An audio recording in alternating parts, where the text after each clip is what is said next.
Hello, friends and brothers. This is Dennis Yates with Masonic Improvement. I'm here with our Inner Circle, which is our paid membership supporters of the channel.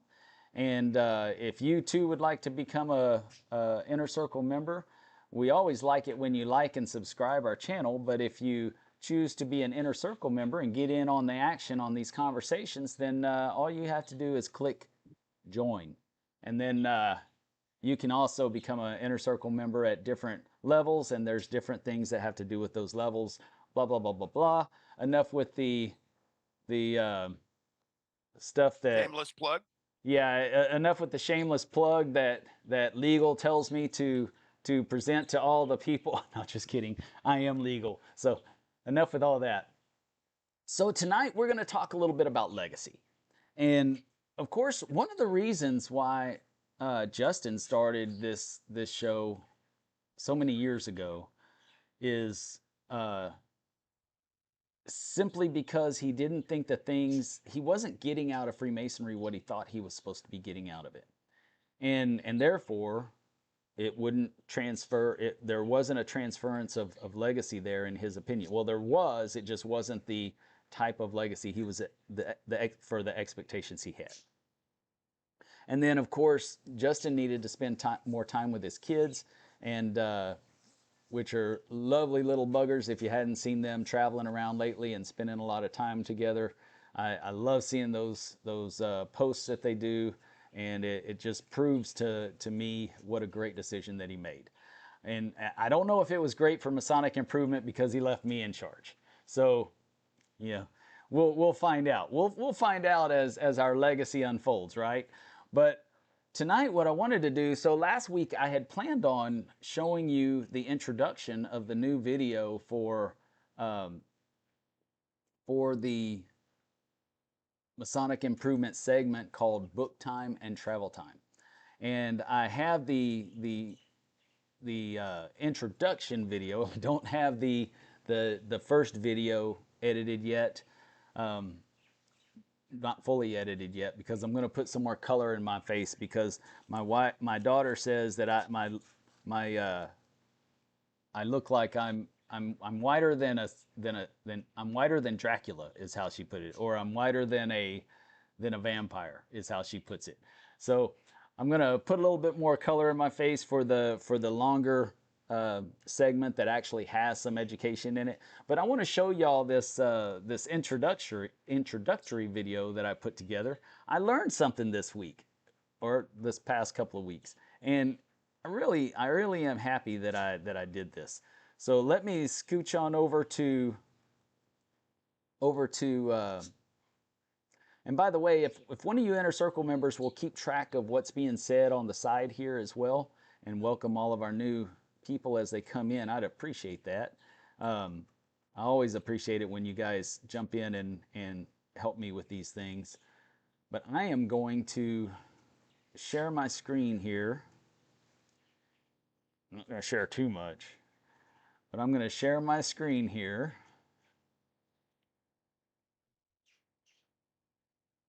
Oh, there's different options. Well, I'm just going to share the media player. I'm not sharing my whole screen. Can you guys see that? Well, yeah, I see it. Okay, so Yeah. Good. Let me back up.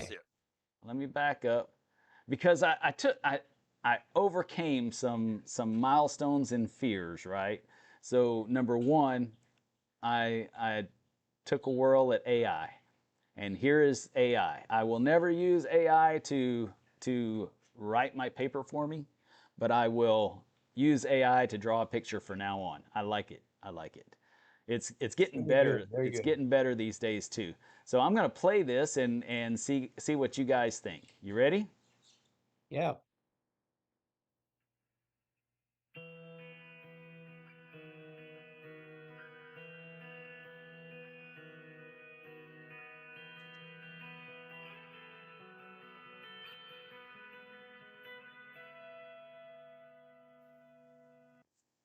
Hello, friends and brothers. This is Dennis Yates with Masonic Improvement, bringing a new segment. I'm not getting any sound, Dennis. Book Time and Travel Time. Y'all didn't hear any of the beginning? No, no. No sound. And you do look quiet, I know, like a evaporate. don't I? Well, Yeah. dang it. I'm disappointed that you're not Got hearing any sound. I don't understand why. fangs coming out here. His, his Uh, teeth coming out look like fangs. Duly noted. I deserve it. Let me look here and try to increase the sound on this here thing. My goodness. I don't know which one to do. Everything else might get kind of loud. But let's see if y'all hear anything here. You should hear something right out of the gate. Nope. No Well, sound. well, I hell. got nothing. Okay, hold on.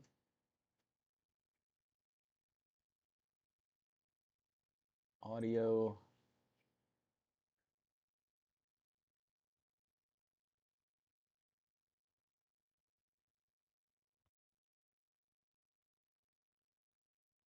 Would it be same as system? We'll just do that for now.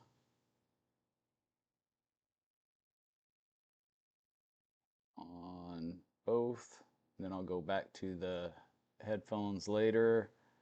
Tell me if you hear it. Yes? No? No. No, I got nothing. Damn it. Another epic fail here. I'm trying to learn Hey, this stuff, Dennis, guys. it may work if you go to your YouTube. I know it's the members only video listed right now, but I think you're just trying to play the intro instead of doing it on a media player. Try to play it on a YouTube window. Okay. I could possibly do that. Hold on. Let me stop the media share because that was a media. Well, really, if that were the case, I'm okay. Yeah. Let me just turn off media here because I can go to the YouTube channel as well. I apologize to all you live guys out there that are guys and gals that are watching. Um, you never know until you actually do this if it's going to work or not. Maybe I could have done this ahead of time with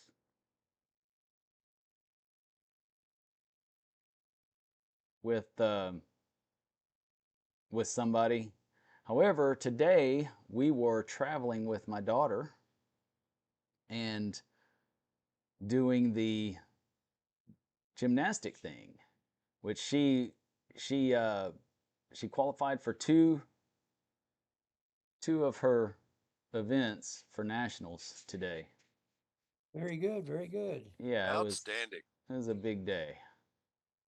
And we just got home from Austin, and that's why everything's just kind of in a rush, as most things are with me, of course. Y'all know me by now. We won't, you know, go into that fully.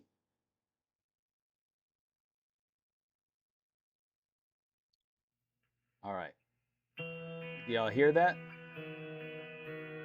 No. I don't know. Dang it. Well, here, I'll let you just see the introduction and I'll tell you what's happening. How's that? Okay. Yeah. Oh, you can't even see it, can you? No. No, we're not even seeing it. Oh, duh. Well, hold on. Let me share my screen again. Oh, man. You know, Josh, I might take you up on that if you learn how to do some of this stuff.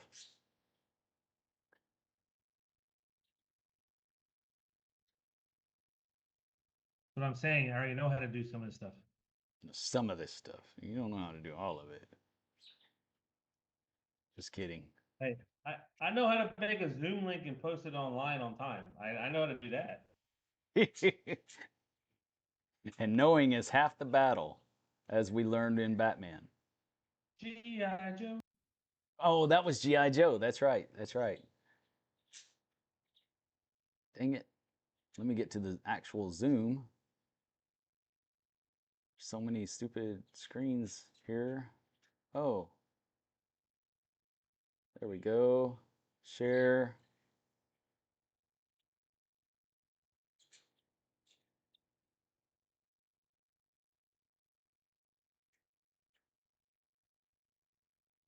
was gonna look real quick just to see if there was. All right, y'all can see my whole screen now. Yes, we can see your whole screen. Perfect. Well, I'm gonna try this again out of the YouTube. And of course, now it decides to go in circles with me. Yes, no? Still I'm no not getting sound. any audio. Okay. So what's happening here is at the very beginning, what I did this week is I recorded a version of Dream On. It's not exactly Dream On. It's close enough. A lot of people won't notice, but musicians will notice. But that way I don't have any copyright issues. It's the overseas version of Dream On. And then at the end, I'm playing a different tune that almost sounds like the Munsters going on the other side. And some of you may have seen this already on the show in the links, because it is available to the Inner Circle members. But anyways, in the beginning, I'm playing that music as an intro, and then I go into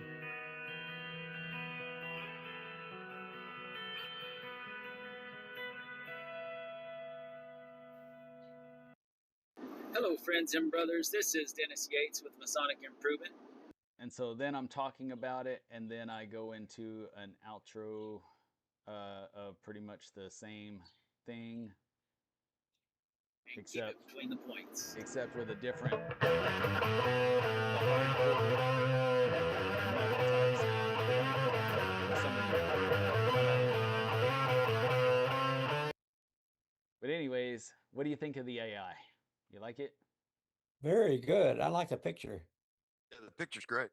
Yeah, I took it and I asked for a few different things, and then I threw it into Photoshop and added some other things in the mix that it just wouldn't do no matter what I wanted it to do. So I'm really happy with how it turned out, and that's going to be the symbol of book time and travel time. That's the new symbol for book time and travel time. So anyways, I'm going to stop that share. And tonight we are going to, I need to jump over to, hold on just one second, guys. Okay, I'm jumping over to our streaming so that I can see the comments that are coming up. Bay County Blend came back. Now, you say that you love the music. What, did you actually hear the music, Bay County Blend? Because we couldn't hear the music here. That's not funny if you're making that joke. Well, it's a little bit funny. So tonight we're going to talk about legacy. And I say that because as I started earlier, you know, Justin started this a long time ago with legacy in mind, and I kept it going because of legacy, because there's a certain duty we all have to the, oh, so Bay County heard the music. Okay, cool. I'm glad you liked it. So you guys just need to hang up and go watch it on the other end of YouTube. Just kidding. I need y'all. Y'all are my support group. But so legacy is several different things to several different people. And you know, on the road today with my wife and daughter, we talked a little bit about what legacy meant to us and how we define that, and so I would like to hear y'all's thoughts without going any further into the next segment of this show. Let's hear what you guys have to say about legacy. Tell me what comes to mind when you think about legacy. Well, I'll be first. To me, it means what you do affects when we're gone. When I'm gone, what have I done made it better? You know, the old idea is you want to make things better when you leave. And so what can I do to make it better? That's what I Nice. get out of it. Nice. That is what a lot of us think, and so we're going to have overlapping thoughts, I'm sure. But go ahead, Jeff. You're next on top on in my pictures. So I think legacy. I think I think legacy is, as was mentioned, one, what you leave behind, but then two, in that it's what's left behind for others, right? And I tell my son that anything I do in masonry today, I mean, it's for me in the sense that it's things I want to do and accomplish, but it's really paving the road for him when I'm not here, because I know you guys will be here for me, for him. And I want to make sure that I've got the right relationships that will enable him to get the support that he will need, as we all do, when I'm not here. Yes, and that's an important factor to Masonic legacy, and really in most communities, with whether it be the church or different circles that we're in, we surround ourselves with people that we want to tell our kids that, hey, if something happens to me, you can count on these people. And that's an excellent point to bring up on top of that. That's a great element to bring up. Brother Atcher. You know, legacy is, it's everything that's been mentioned so far. But right now, I just watched Most Worshipful Jim Rumsey speak twice yesterday, once in Houston and once in Port Arthur. And for those of y'all in Texas that saw the message, it's going to hit, talking about legacy, because it's what do we build to leave behind, and why are we doing what we're doing with Freemasonry?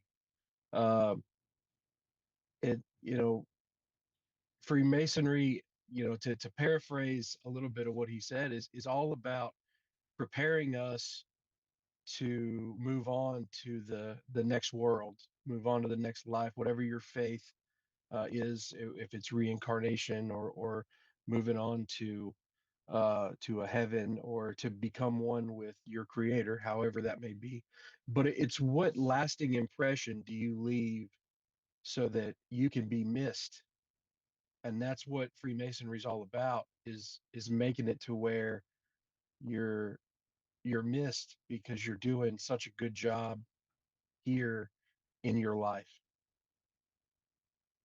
Nice. That's a big one right there. And I'll touch on that a little bit more when it's my turn. When we're missed.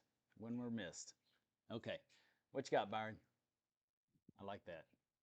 And believe me, I love Jim's message. Oh, I'm sorry. Most Worshipful Rumsey's message. Yeah. I don't want to get in trouble. So legacy for me is it's all of the things that have been mentioned too so far this evening, but there's also an element of improvement in it. As as a young man, I spent a lot of time in the outdoors, and one of the things that was constantly harped on was leave the place better than you found it. I feel like that's how I'm approaching my world. I've got to leave it better than I found it. You know, I'm not going to correct every wrong. I'm not going to, come up with a universal solution for anything. But my little part of this world is certainly going to be better when I'm gone, just because I'm going to do whatever I feel like is right to make it better. That's my legacy, Ben. Nice. Nice. What you got, Josh? Well, first off, I need to apologize to Brother Asher there because I missed him yesterday at the Grand Masters Conference. So I was I there as saw well. you, but I was busy, and I man, it was so tight to leave there so fast. and get over to the one back where I'm from down in further east. But Yeah, we didn't make the Beaumont one, but I apologize. I thought I saw you, and then we, like I said, we all got busy. But yep, anyways, legacy. I again, as everyone said, it's everything that's been said so far is pretty spot on. But it's, I think a legacy of what we leave behind. I mean, as a matter of fact, this afternoon and right now, until I just sat down, I was going through a bunch of stuff my mom gave me that was mine, and just to go back through and look at my high school days and my early days of being married and things like that. It's just the mark you leave on this earth and the different aspects of your life, with starting in high school and in your early 20s and your early 30s, and then having kids, and the things you inspire your children to be. I mean, I'm looking at pictures of when my oldest son was born, and I'm like, I can't believe we were ever that little. Um, so that legacy is from on that side, I believe, but also I think of the legacy that my grandfathers left for me. The work ethic my grandfathers instilled in me, both of them did. And that I hope that I'm living the legacy and the life that they would want me to live as their legacy on this earth while they're not here. So that's kind of my thoughts. I like it. Brother Michael from he's our resident Yankee. I'm glad you're here. We love you. We're glad Someone's you're got to be here. the bad guy. That's right. Somebody's got to be. I can't be the only one, right? I need some support here.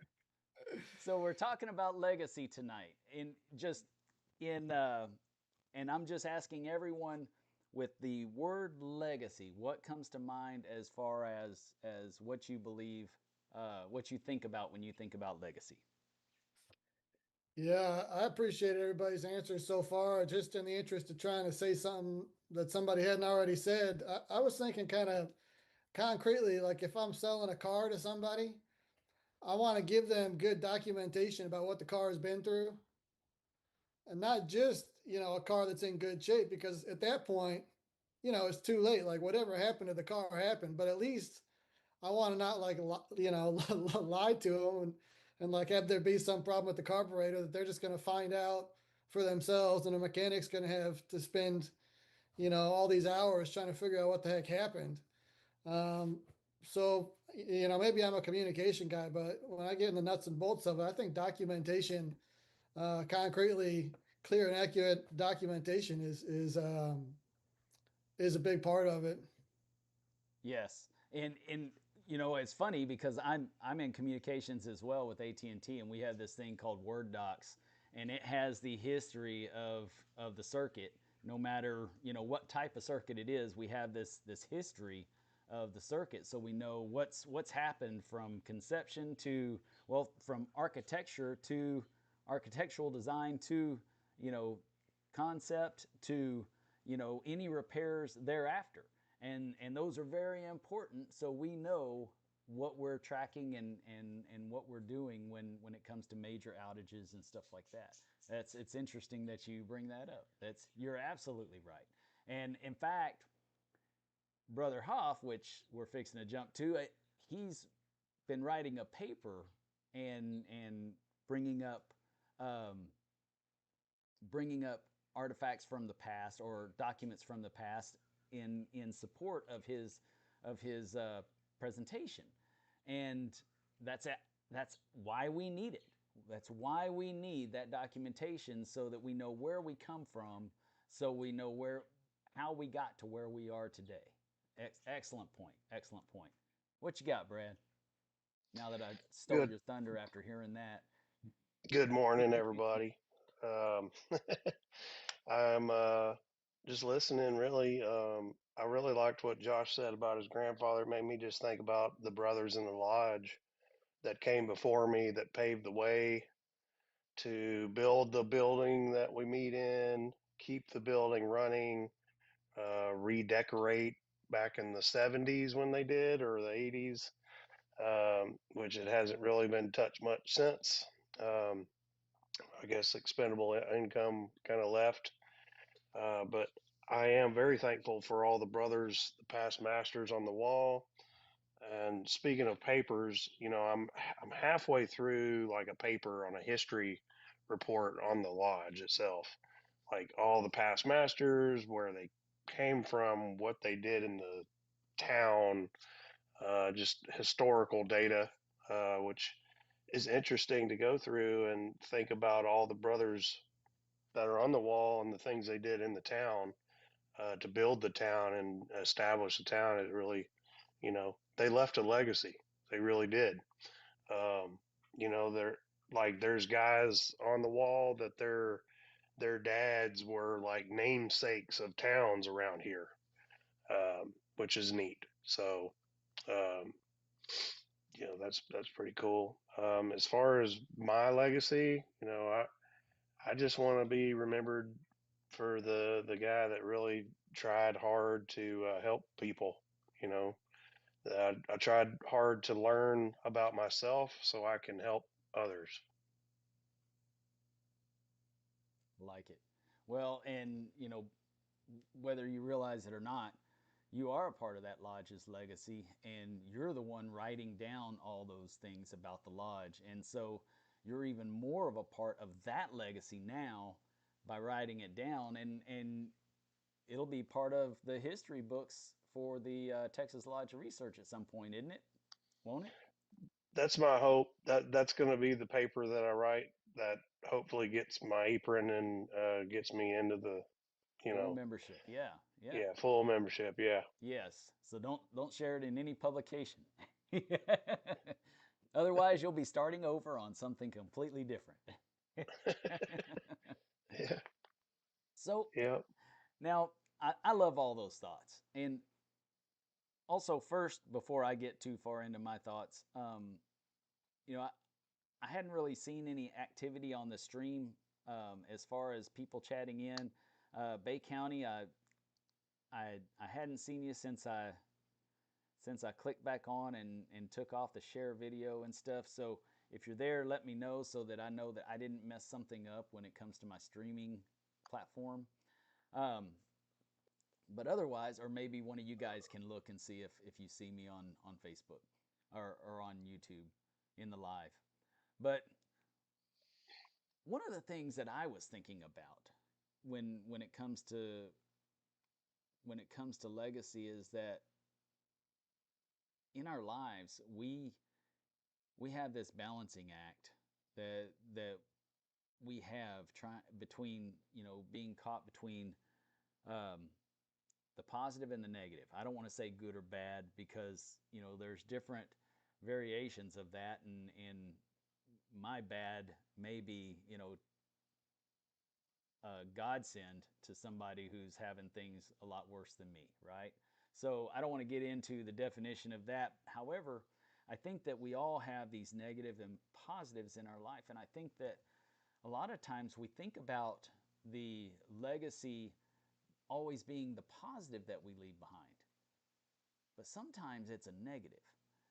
There's some very good character traits that I picked up from my family going along, but I can tell you there's some very bad negative traits that I picked up going along with my family.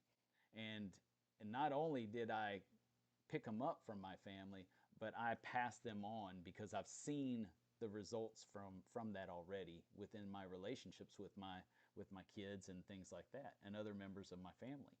And I think that it's important for us to uh, remember those things in everyday life. We tend to look at it whenever somebody passes away or whatever, and we see the family get together, then we all feel bad and we're all emotional and we hug each other and we apologize. But then we go right back to our lives as separate entities, right?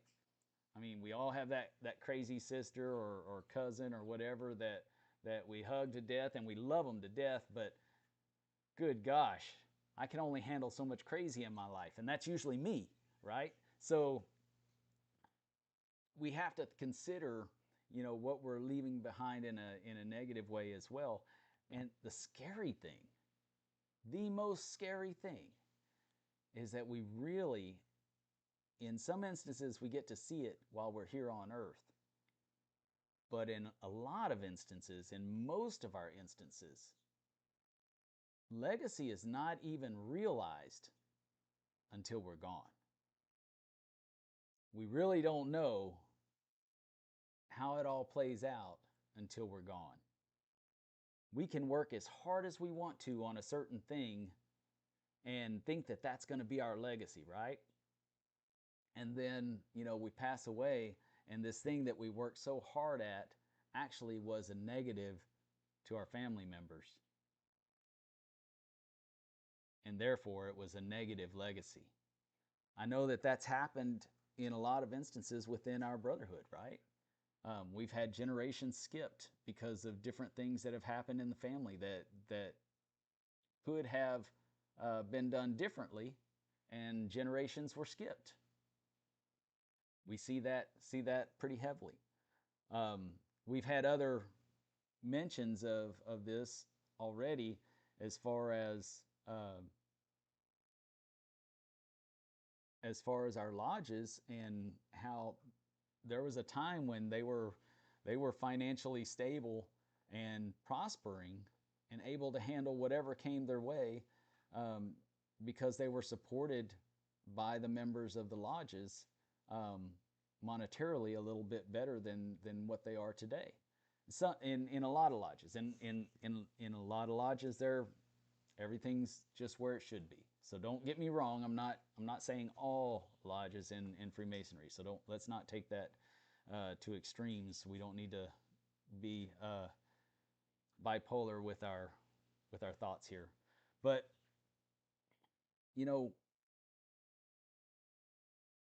I think about these things, and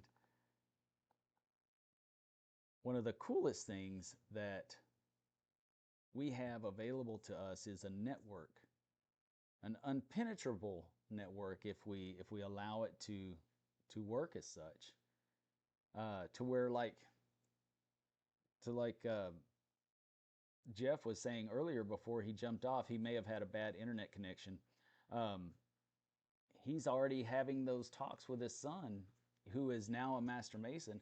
He's already having talks with his son about, these are the guys I surround myself with, and if you need something, this is where you go. I mean, have our brothers here had that conversation with their kids or with their wife? Or, not too long ago, I was talking to Lavinia, and I told her so many wives don't understand what to do when their husband passes away.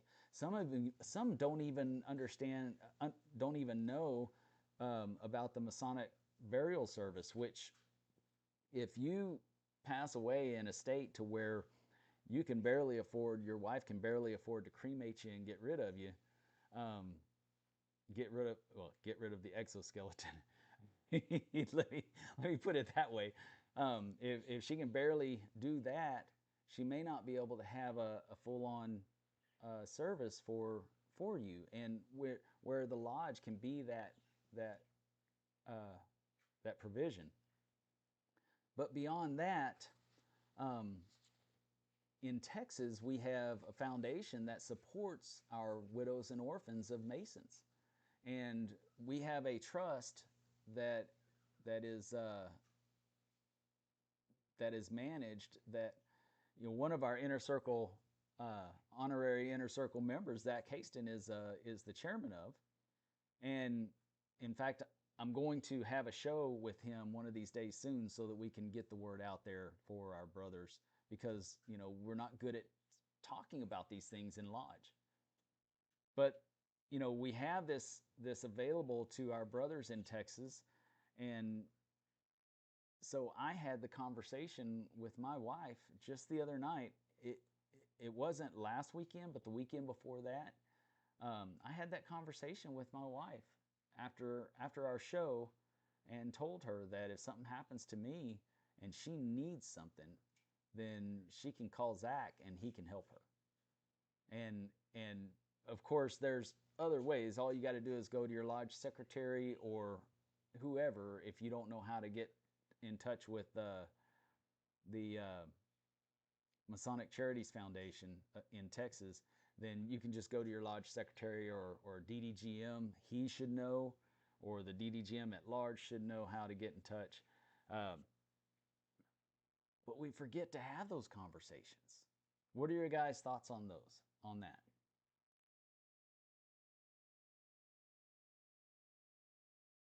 Oh man, I'm hearing crickets here. Yeah, I think it's important to be able to communicate that. They brought it up at last year's Grandmasters conferences several times in the different groups that all were set up for that. And I think that spreading the word to the brothers is equally as important as spreading it out there to the families, because a lot of Masons didn't know that those things existed, that we were already assisting in, setting stuff like that up. But yeah, just in general, spreading the word to anybody and everybody that these organizations exist, because I'm sure other states have a similar organization that they can do the same thing. And we just have to remember that our first charity in Freemasonry is the Freemasons and their families, right? The widows and orphans. Yes, yes, that is absolutely the first charity. That really is the charity of our fraternity, our brotherhood, is brotherly love and affection, and that's the purpose of the brotherhood, is to support and help each other. Byron, you came on, I saw that, so you got something to add to that? Yeah, I do. My father-in-law was a 50-year Mason, um, and I was the one that reached out to his mother lodge and let them know that he had passed and all and that. And yeah, there was no real response from the lodge. Not that not that I needed anything from them at that point. Um, but we ran into an issue with my mother-in-law where we needed some help, like doing a remodel on the bathroom, and had that in progress when she took a sudden turn, and we didn't need to do the remodel anymore. Uh, but yeah, those things are out there, and I do feel like they're very much underutilized and under popularized, I guess is maybe the word, maybe not. I don't know. But yeah, these things do exist for a reason. That's one of our clearest obligations, is to take care of our people. And it's not just the members, it's the families that surround those members. And it's absolutely underutilized. That's all I got. Yeah, I agree, and I've dropped the ball myself in that aspect in the past, and today I choose differently. Today I know, I have that understanding, I have that knowledge, and so now I can make a change in the direction of which I help someone else if they approach me. And so, um, like I said, I plan to have Zach on the show, and so that we can talk about it at length, and then I'll have a better understanding to where I can go around and be an asset to him and help spread the news with other brothers in the districts, and give presentations on that for him, because not that he needs me to be his spokesperson by any means. He's fully articulate. However, um, I like to talk. Some people listen. Maybe we can combine the two. So I I, I think that's about all that I was thinking about in regards to our personal legacies. I had Matt, one more thing to add on that, you go Dennis, right before ahead. we Before I switch. do, Yeah, before we switch to Lodge legacy. one thing that I forgot to mention on that is, as someone that's been in a situation when my dad passed and my stepmom was there, she was by herself, and now my father wasn't a Mason, but I could see that same instance in the lives of the brothers that I've got around me, where if one of them passed, the spouse, the widow doesn't have, maybe they did know about the charitable aspect, but they're not going to be thinking about that when that happens. Their head is way somewhere else. And we as brothers have to be that aid to be able to know them as a individual and reach out and help and offer that help, because they're not going to know to ask. And even if they know, they're not going to think to ask. So we have to be brothers now to get to know our brothers' families. We have to be, carry that fraternalism outside the four walls of the lodge and get to know their families. Yes. That's one of the most important aspects of fellowship within the lodge. If you're going to have fellowship, that's why you have fellowship. I was hugging the neck of Lori Patterson this weekend at the Phantom Memorial. I saw Brother Todd and Lori, and I hadn't seen them in quite some time. And most of that's my fault because, I hadn't attended Goliad Lodge as much as I should. I probably hadn't attended as much as some of the worst Masons in Goliad, but because I've been running around doing other things in Freemasonry. But I saw her and I hugged her neck, and afterwards I said, man, I sure do miss all of us getting together and supporting the lodge and supporting each other the way we used to. Because we used to have, huge crowds of just the lodge members and their wives at all the events, especially all the big ones. They would a lot of them would show up to the little ones, but the big ones, everybody showed up and everybody spent that time together and really grew attached to each other. Now I know that if something were to happen to Todd, we would take care of Lori for sure, without a doubt. But what about that new brother that's come in that I'm not real familiar with? I haven't had that opportunity to connect with them and their family. And so I think while I'm not a big fan of fish fries for fundraisers, I am a big fan of fish fries for family getting together and having a hoedown. I am from a long line of, well, I'll just say fishermen. I'm not going to say I'm not going to say what I was going to say. It's pretty politically incorrect these days. But even for me. But I come from a long line of fishermen, and that's what we did is we would go fishing all weekend, and then Sunday night we actually wouldn't fry up the fish we caught that weekend. We would always seal them up with salt water and put them in the freezer, and then we would pull out fish that was in the freezer for the feast that night. Anyways, the idea of getting together and fellowshipping with as family is important. It's very important. All right, so now I want to shift a little bit to the legacy of the lodge, and that's a perfect segue because really the family is important in the lodge. The family unit is important in the lodge as well, and it really can be the glue that holds a lodge together in many aspects. But what I would like to think about, and I would like to hear what you guys, different thoughts that come to your mind when you think about the lodge and legacy. So before I go into my spiel, I'll hear each one of you. Larry, you're up again.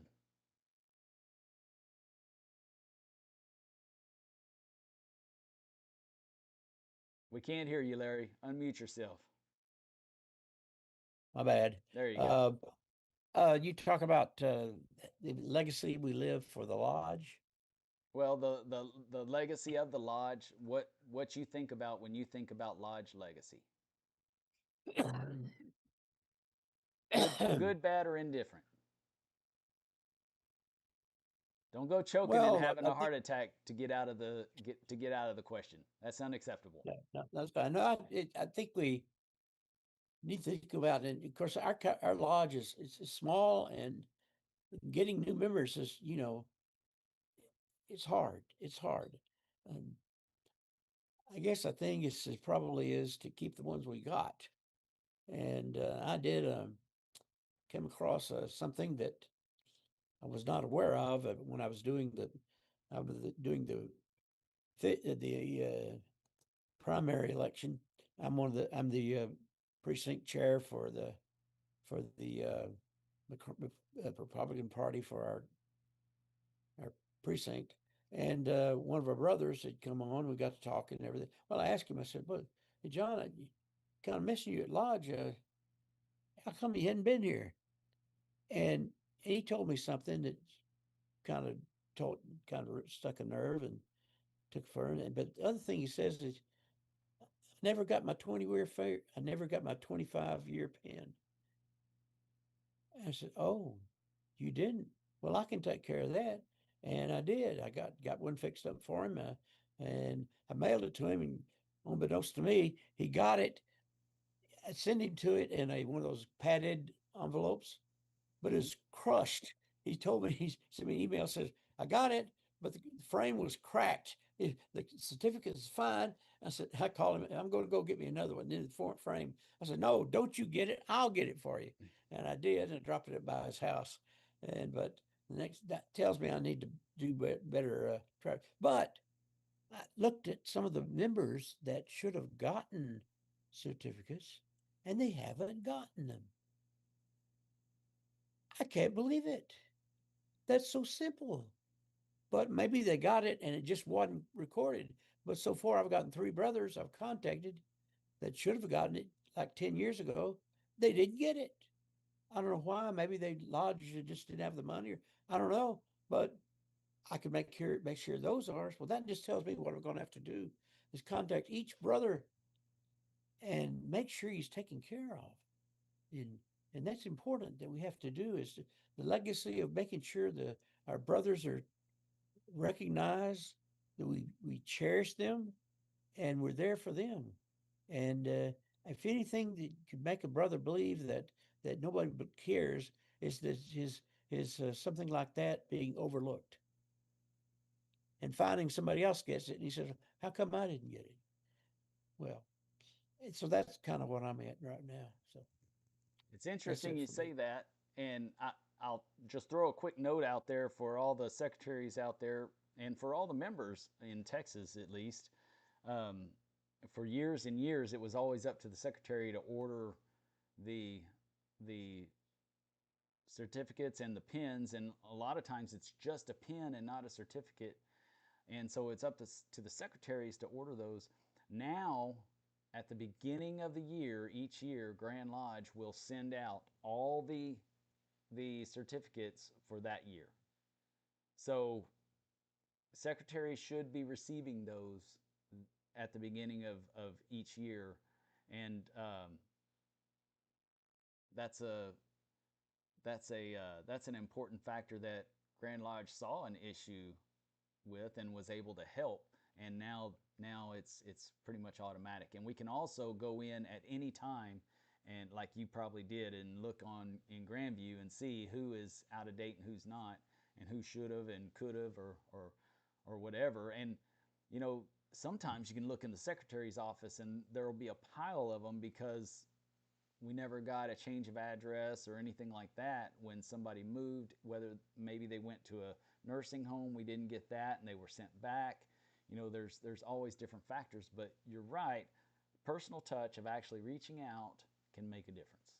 It definitely can. That's a good one. Brother Atcher, you're second on So top. yeah, the lodge legacy could be from any number of things, right? We always want to set a good legacy in the community. Um, I think one of the biggest things that most lodges, at least in the state of Texas, do is scholarships. And doing a community fundraiser to show our face in the community as a positive, and then connect that to a scholarship where we're giving back to um, some of the young men and women in our area. Could be a legacy. The lodge that I'm at, we're real close to the Louisiana border, and as such, we've got a lot of fraternal relations with our brothers across the river. And one of the things that one of the brothers brought back to Texas was the Honesty and Integrity Award.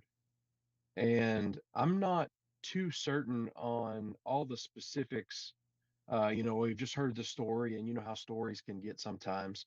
But the Honesty and Integrity Award started off in Louisiana, and we brought that over one year, and I believe it was in 2018 uh, when Right Worshipful Tommy Chapman was our Grand Master the first time, and they asked him, the brothers of our lodge who had heard about this award over in Louisiana asked if we could do it, and we received one-off permission from Grand Lodge to go ahead and do that, and it became an award that year.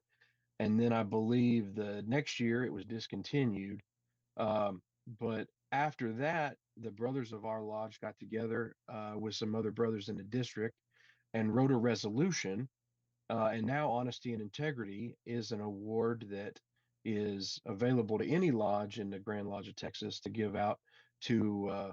And forgive me, I can't think of exactly how they worded it in the law book, but I know the the the tradition, at least in our area, is that we reach out to the school and we talk to the guidance counselors at the beginning of the year, and we say we're looking for two high school juniors, one boy and one girl, who exemplify the dictionary definition of honesty and integrity.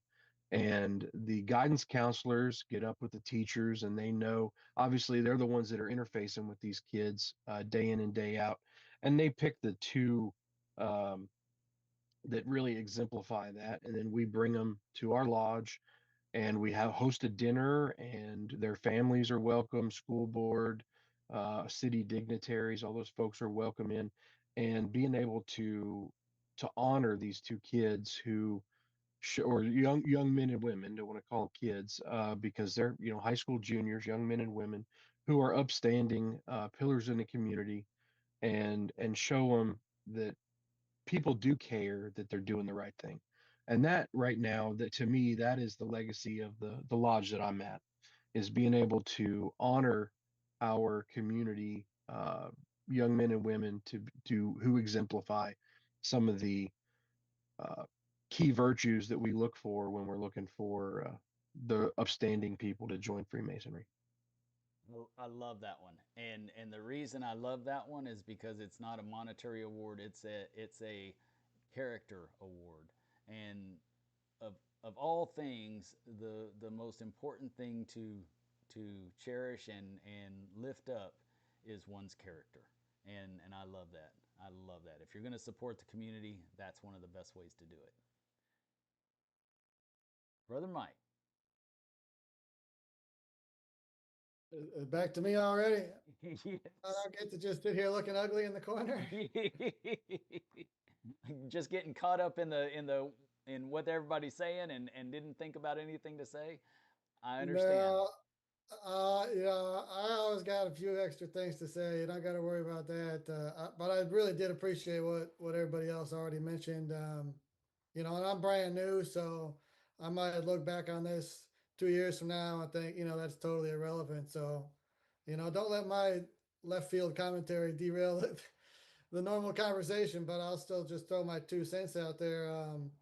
Something that I think about in terms of what's our legacy is it's kind of about what's everybody else doing in the community, and what are we doing that teamwork makes the dream work. And I've always been kind of confused by that in this country. Like, you drive down the road and you see all these buildings with all these insignias, and I'm like, is it all working together? I mean, you got the veterans over here and the Catholics over there, and so, at the risk of making it clear that I have no idea what's actually going on with all these with everybody. I think that's something that interests me, is to be able to um, Im, im, improve. And I don't know at the extent to which there's already good communication within these different groups at levels that I'm not involved in. Obviously, I'm a younger guy still, so um, but that being able to make it so that young people coming up have a clear sense of what's going on, that things are actually being taken care of, that these guys are doing that, these guys are doing that, and things are all going good. I think that peace of mind for the for the younger kids as they grow up within and outside of the fraternity, it could be a real positive legacy in a way that connects, I guess, to what I was saying before, just about like receipts and documentation about the past. But I think a lot about these kids coming up and wanting them to have peace of mind that I felt like I didn't have when I was coming up as a kid, feeling like I had to reinvent the wheel. Right. Nice. I like that thought on how the different entities are working with each other. That's it's I got to be careful here because I am in South Texas, and the Catholic population is much larger than the Protestant, I think.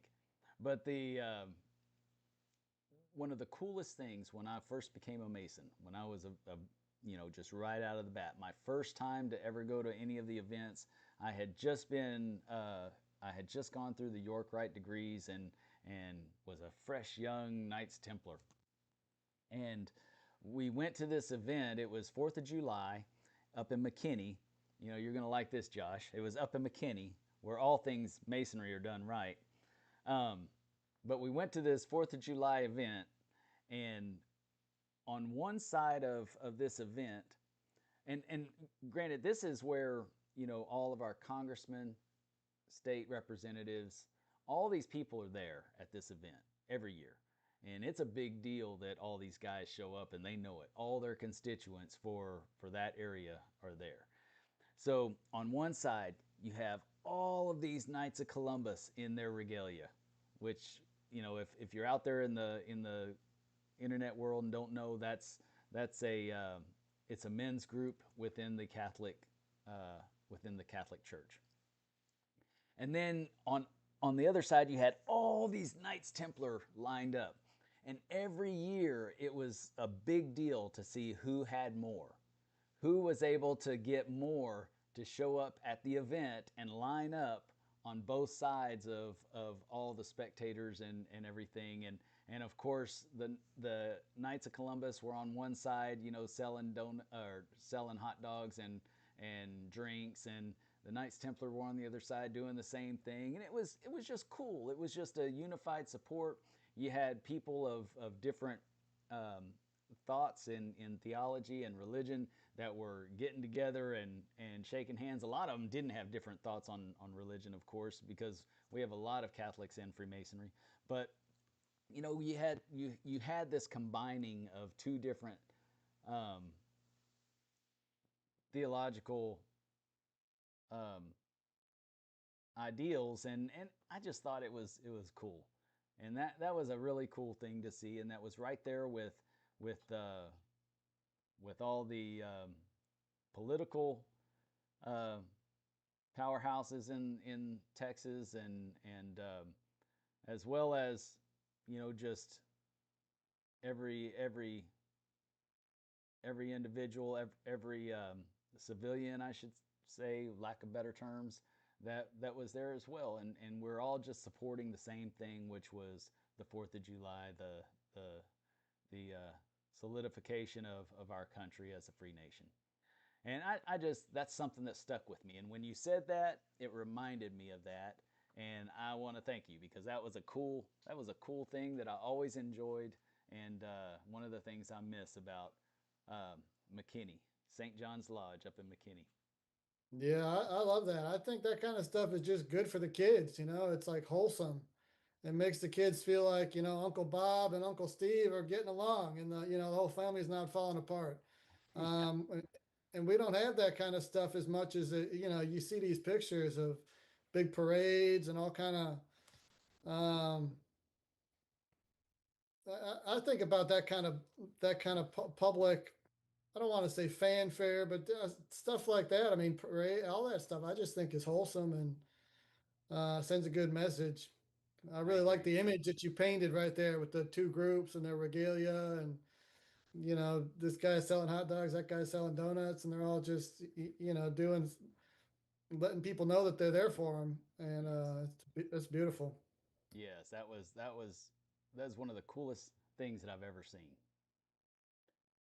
Um, Brother Atcher switched places. What, you want to speak again? No, I'm good. I said I don't know what happened. I turned my camera off to run to the kitchen and grab a drink. That's what happens. And yeah, no worries. yeah. No worries. Sorry. Byron, what you got? So, one of the things that was kind of on my mind as I was getting into the East was that there was very little involvement uh, between the lodge and the community. Uh, we would show up and do a thing here and there, but there wasn't anything really, regimented or scheduled. It was just kind of ad hoc and fun, for me at least. Participating in horseshoe tournaments and washer pitching tournaments and stuff like that at our big community festivals.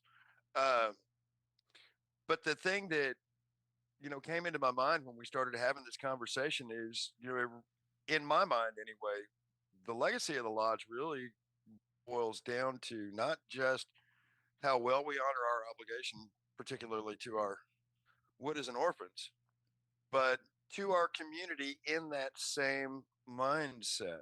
I feel like we should have something, not a be all end all, but some sort of way that we can measurably point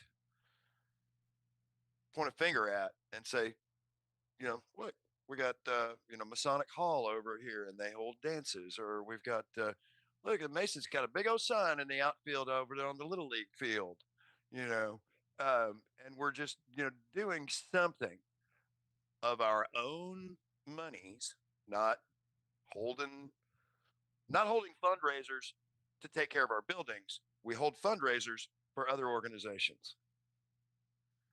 That I can get behind that 100%. But finding some ways, like Jacob was talking about with the honesty and integrity program, you know, making that more a part of lodge life, especially out here in Central Texas. I I have never heard of the ward being given out here. Doesn't mean it hadn't happened, but it does mean I haven't heard about it. Um, and that goes back to my original point about making things better. Leave it better than you found it. That's how we do that. We do it in our community. We make our communities better by our presence. That I feel like is our legacy. Nice, nice. Yeah, in Goliad, it's hard not to discuss, all the we stand on the backs of giants in Goliad, and really in every city in Texas for sure, we stand on the backs of giants. And our county courthouse was the mayor of the time was worshipful master and awarded it to one of our members who was a contractor that built our county courthouse. We have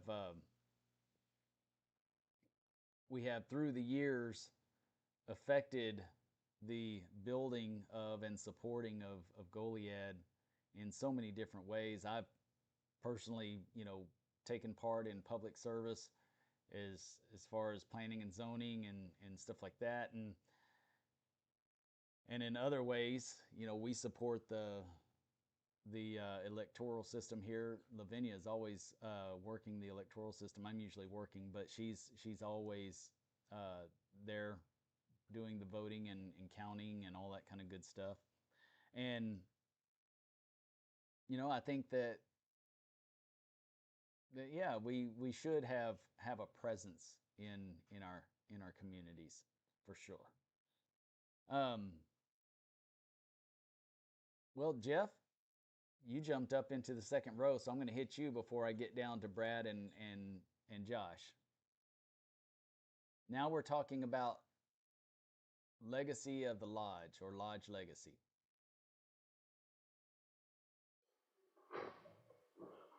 So sorry, I had to jump out.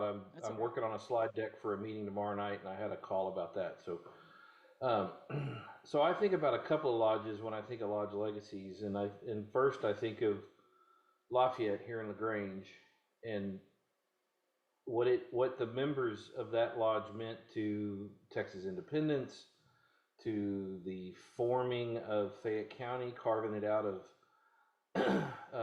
Mena and Colorado counties. The first EA at Lafayette was a fellow named Joel Walter Robeson. None of you know his name, more than likely, but you all know what he did.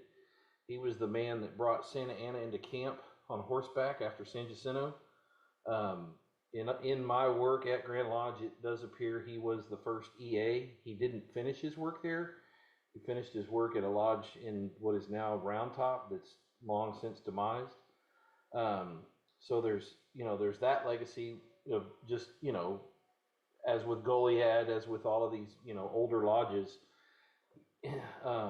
single or double digit lodges, the members would have been extremely prominent members of the local community. And then I think about the lodge that my dad and granddad were active in Houston, West University 1292, and the legacy that lodge leaves, and that there's still guys there that would have gone to lodge with my dad and granddad, and that I have really fond memories of. So it's a very different kind of legacy, and one that inspires me to try to figure out how to become more active in that lodge, because I don't want to see that lodge go away for what it means to me and my family. So two different takes when I think of legacy there. Nice. I like it. I'm glad that you brought up University Lodge, and the reason why is because University lodges at one time were big into the members of the university, being members of the lodge, or students of the university joining Freemasonry through the lodges, and the lodges there at their universities, and I think that is a very important torch to carry when you're dealing with education. I just, hands down, there's just no better thing we can offer anyone than education, in my opinion.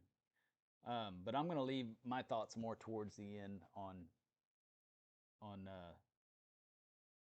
education. Go ahead, Brad. What you got? So I was thinking about something.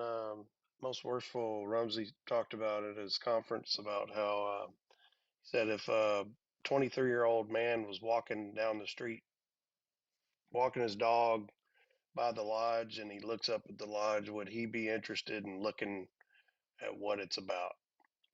And I thought that was interesting. Just this week, a guy, I guess, had seen the lodge. He looked on Google, and I have the website on there for the lodge.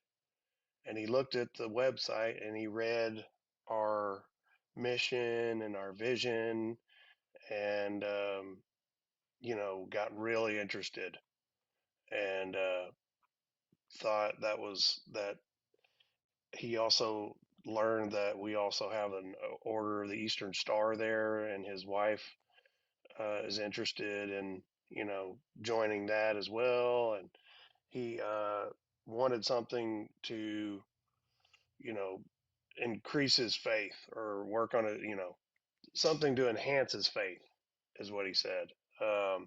So he reached out to me through the website, and I emailed him right back with my number. Said, "Call me, give me a call." He called me, and he's really interested. And I was like, "Well, really want you to just come and visit several times and get to know us, and then if you still like us, then we'd be happy to let you join us."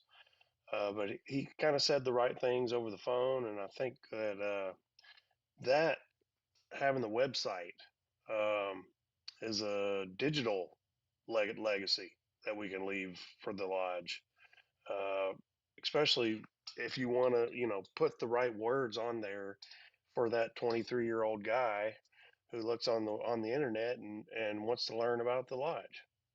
And then he comes to visit, and then he's going to see all the, 100 plus men on the wall from all through history of the history of the town, and all the the men from the town.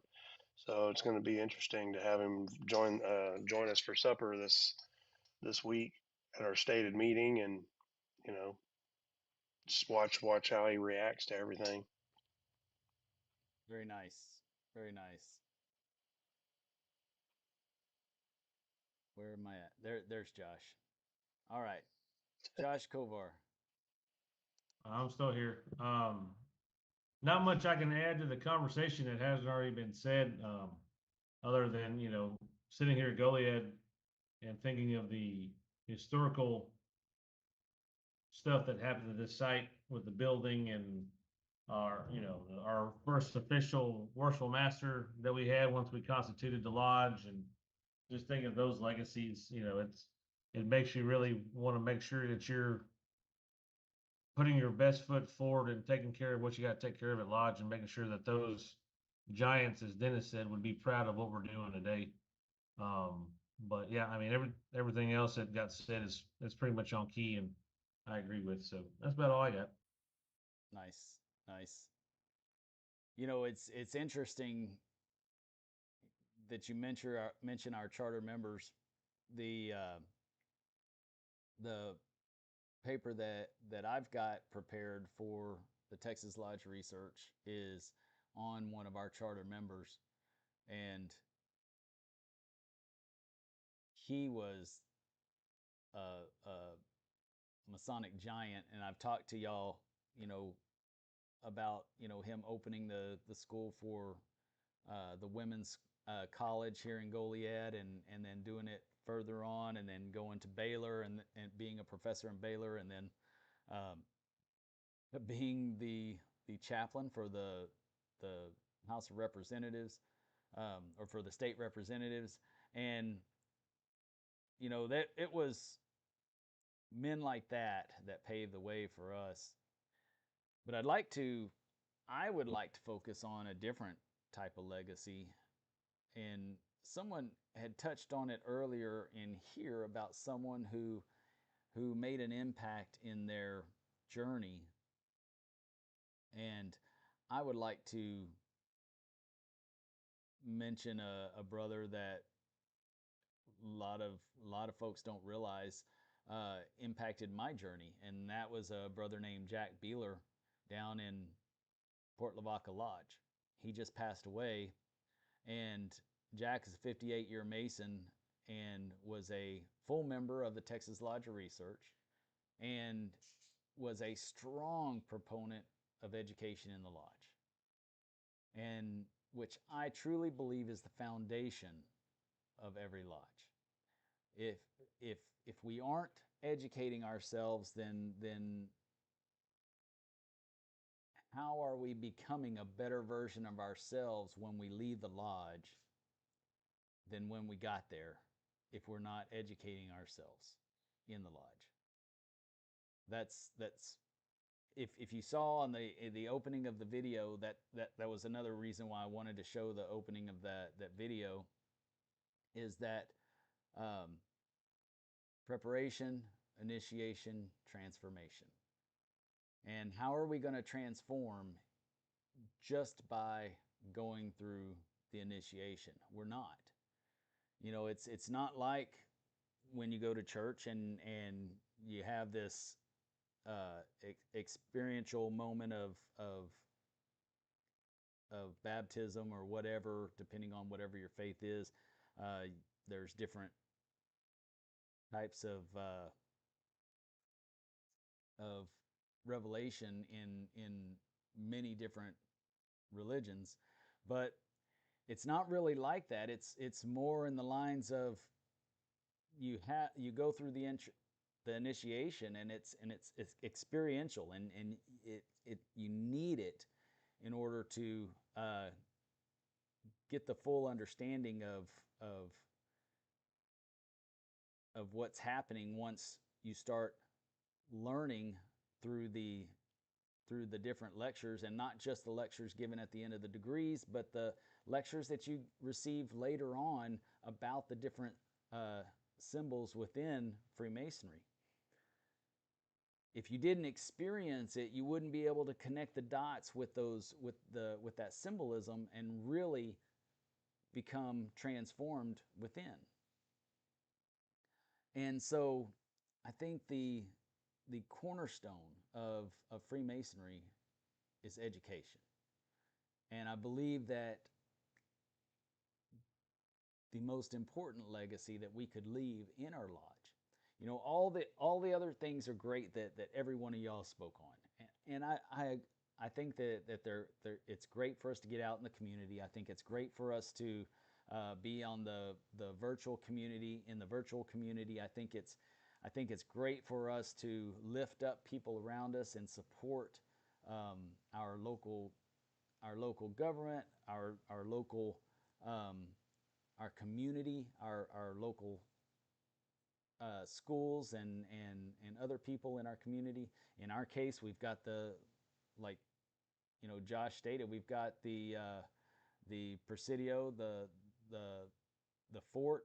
We have the mission and the fort that protected that mission here in Goliad, which is where the Fannin Massacre was, or the Goliad Massacre was, and where Colonel Fannin, who was a Mason, and many of the soldiers with him were Masons, and their families were slaughtered after peaceful surrender. And if that hadn't happened, it wouldn't have bought the time needed for the troops to come down to ultimately overcome Santa Anna. We have that history. But I think that if we aren't giving the education needed within the lodges, are we truly leaving the legacy that we were given by the giants of the 14th, 15th, and 16th, 17th, 18th century? These guys built this for us so that we can bring more light to the world, right? And if we're not learning ourselves what that light even means, then how are we going to, off of that thought, is it was either today or yesterday, I saw a post that was talking about the officer leadership training here in Texas, that's performed by that's done by the Education Committee for the Grand Lodge of Texas. And we go around and we have these officers have the weekend of learning and training on lodge administration. And not just lodge administration, but other things as well. Like one of the things that we learn in there is talking about, where do we find the help when we have a widow or orphan that needs help of a master mason? Where do we find that help? That's given at that officer leadership training, and I'm embarrassed that I had forgotten it back when I went through. And I went through several years before I became, part of the education committee. And, in that post, though, it was talking about East Texas, Northeast Texas, where out in the middle of nowhere in Pine Country, Texas, right? And at the shrine, it's one of the largest and most well attended officer leadership trainings that there is in Texas every year. And they have been for years. And it's just amazing to me who shows up. And I had mentioned that I think that we would be in a much better place if it was a requirement for all Master Masons to attend and not just a suggestion for the officers of the lodge. And many lodges, like Goliad does, as well as Oso Naval Lodge, we pay for the officer leadership training for the officers of the lodge. In fact, Oso, we believe that because we pay for it, it's a requirement now per our rules and regulations. It's a requirement that the top 3 end up going to officer leadership training before getting to the East. And I think that that should be a given for every lodge. And if you can't afford it, that might be why, because you haven't been investing in your leadership. And then on top of that, I think it wouldn't be so difficult for those leaders to lead and to bring in these new ideas and to think about, you know, the things that are going to contribute to the success of the lodge long term if every Master Mason were required to go. If every Master Mason was required to go to officer leadership training, then, and I would say call it something else instead of officer leadership training, and just call it, you know, the master's training. You know, we have this thing that's free that goes out to, well, it's not completely free, you know, you have to buy the booklets, but we have this thing called the Briscoe Workshop and the All program for Master Masons to learn from that really do help with different scenarios within the lodge. But nothing compares to officer leadership training, because it's like going to a university for admin on taking care of your lodge, from planning to implementing, giving you different types of oh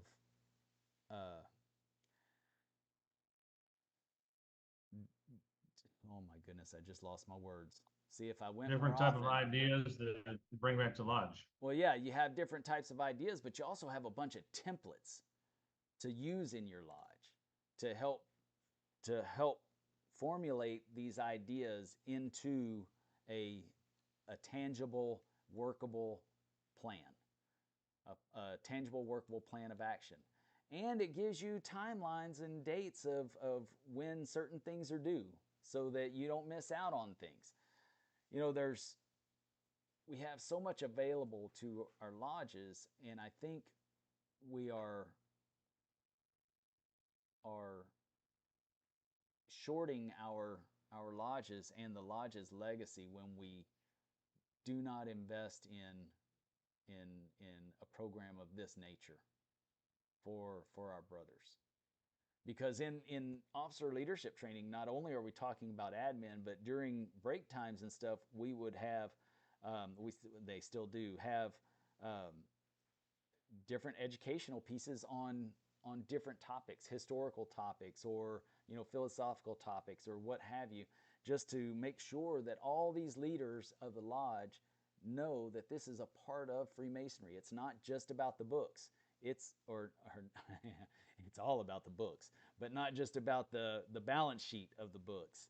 It's also about the wisdom or the knowledge that we're supposed to be gaining that will ultimately become wisdom, which is our true legacy, is once that wisdom kicks in and we can pass it down to another brother, a lot like Brother Beeler did for me without even knowing it.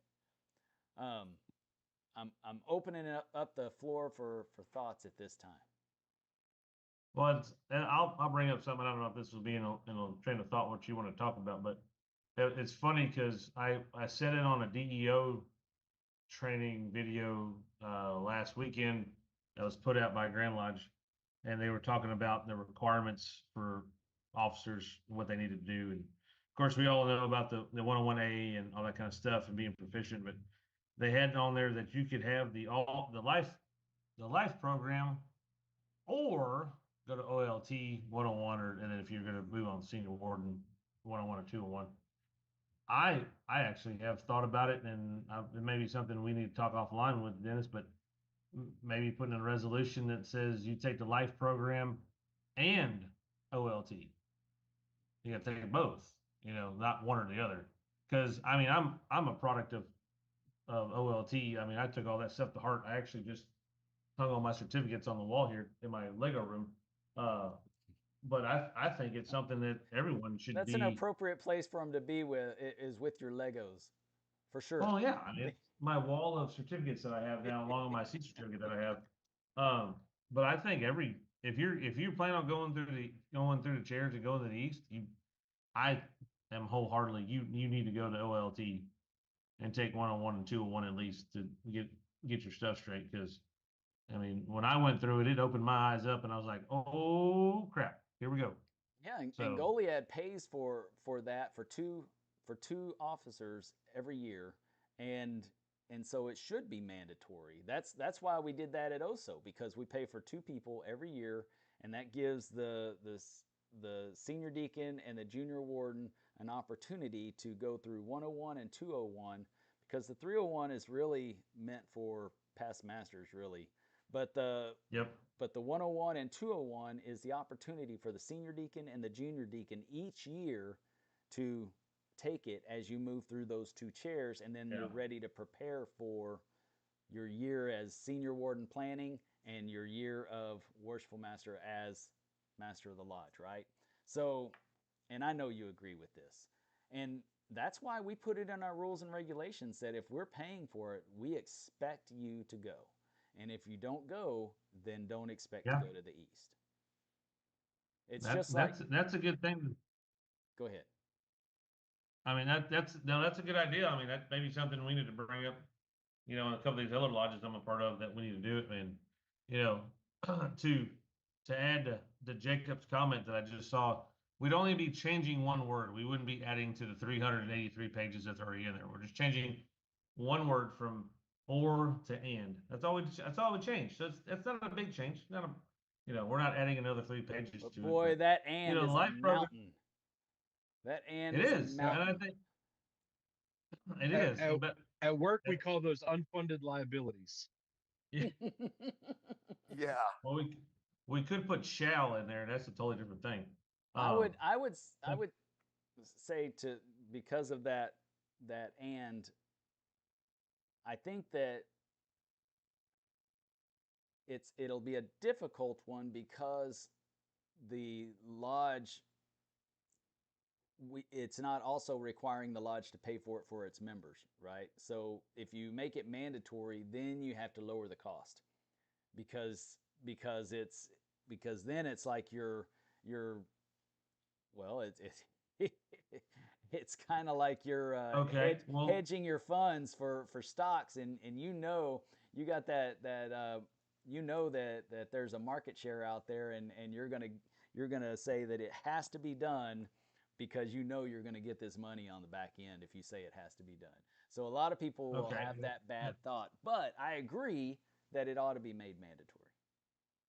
Well, I mean, follow the thought out there. It's $250 a person right now, but look at the numbers we're having. I mean, the numbers are, of all the master masons that of the 56,000 master masons we have in the state of Texas, there's not even a 2% probably showing up to use OLTs. So if you made it mandatory, that if you're going to go through the chairs as not a past master, then you have to go to these OLTs, we have more attendance.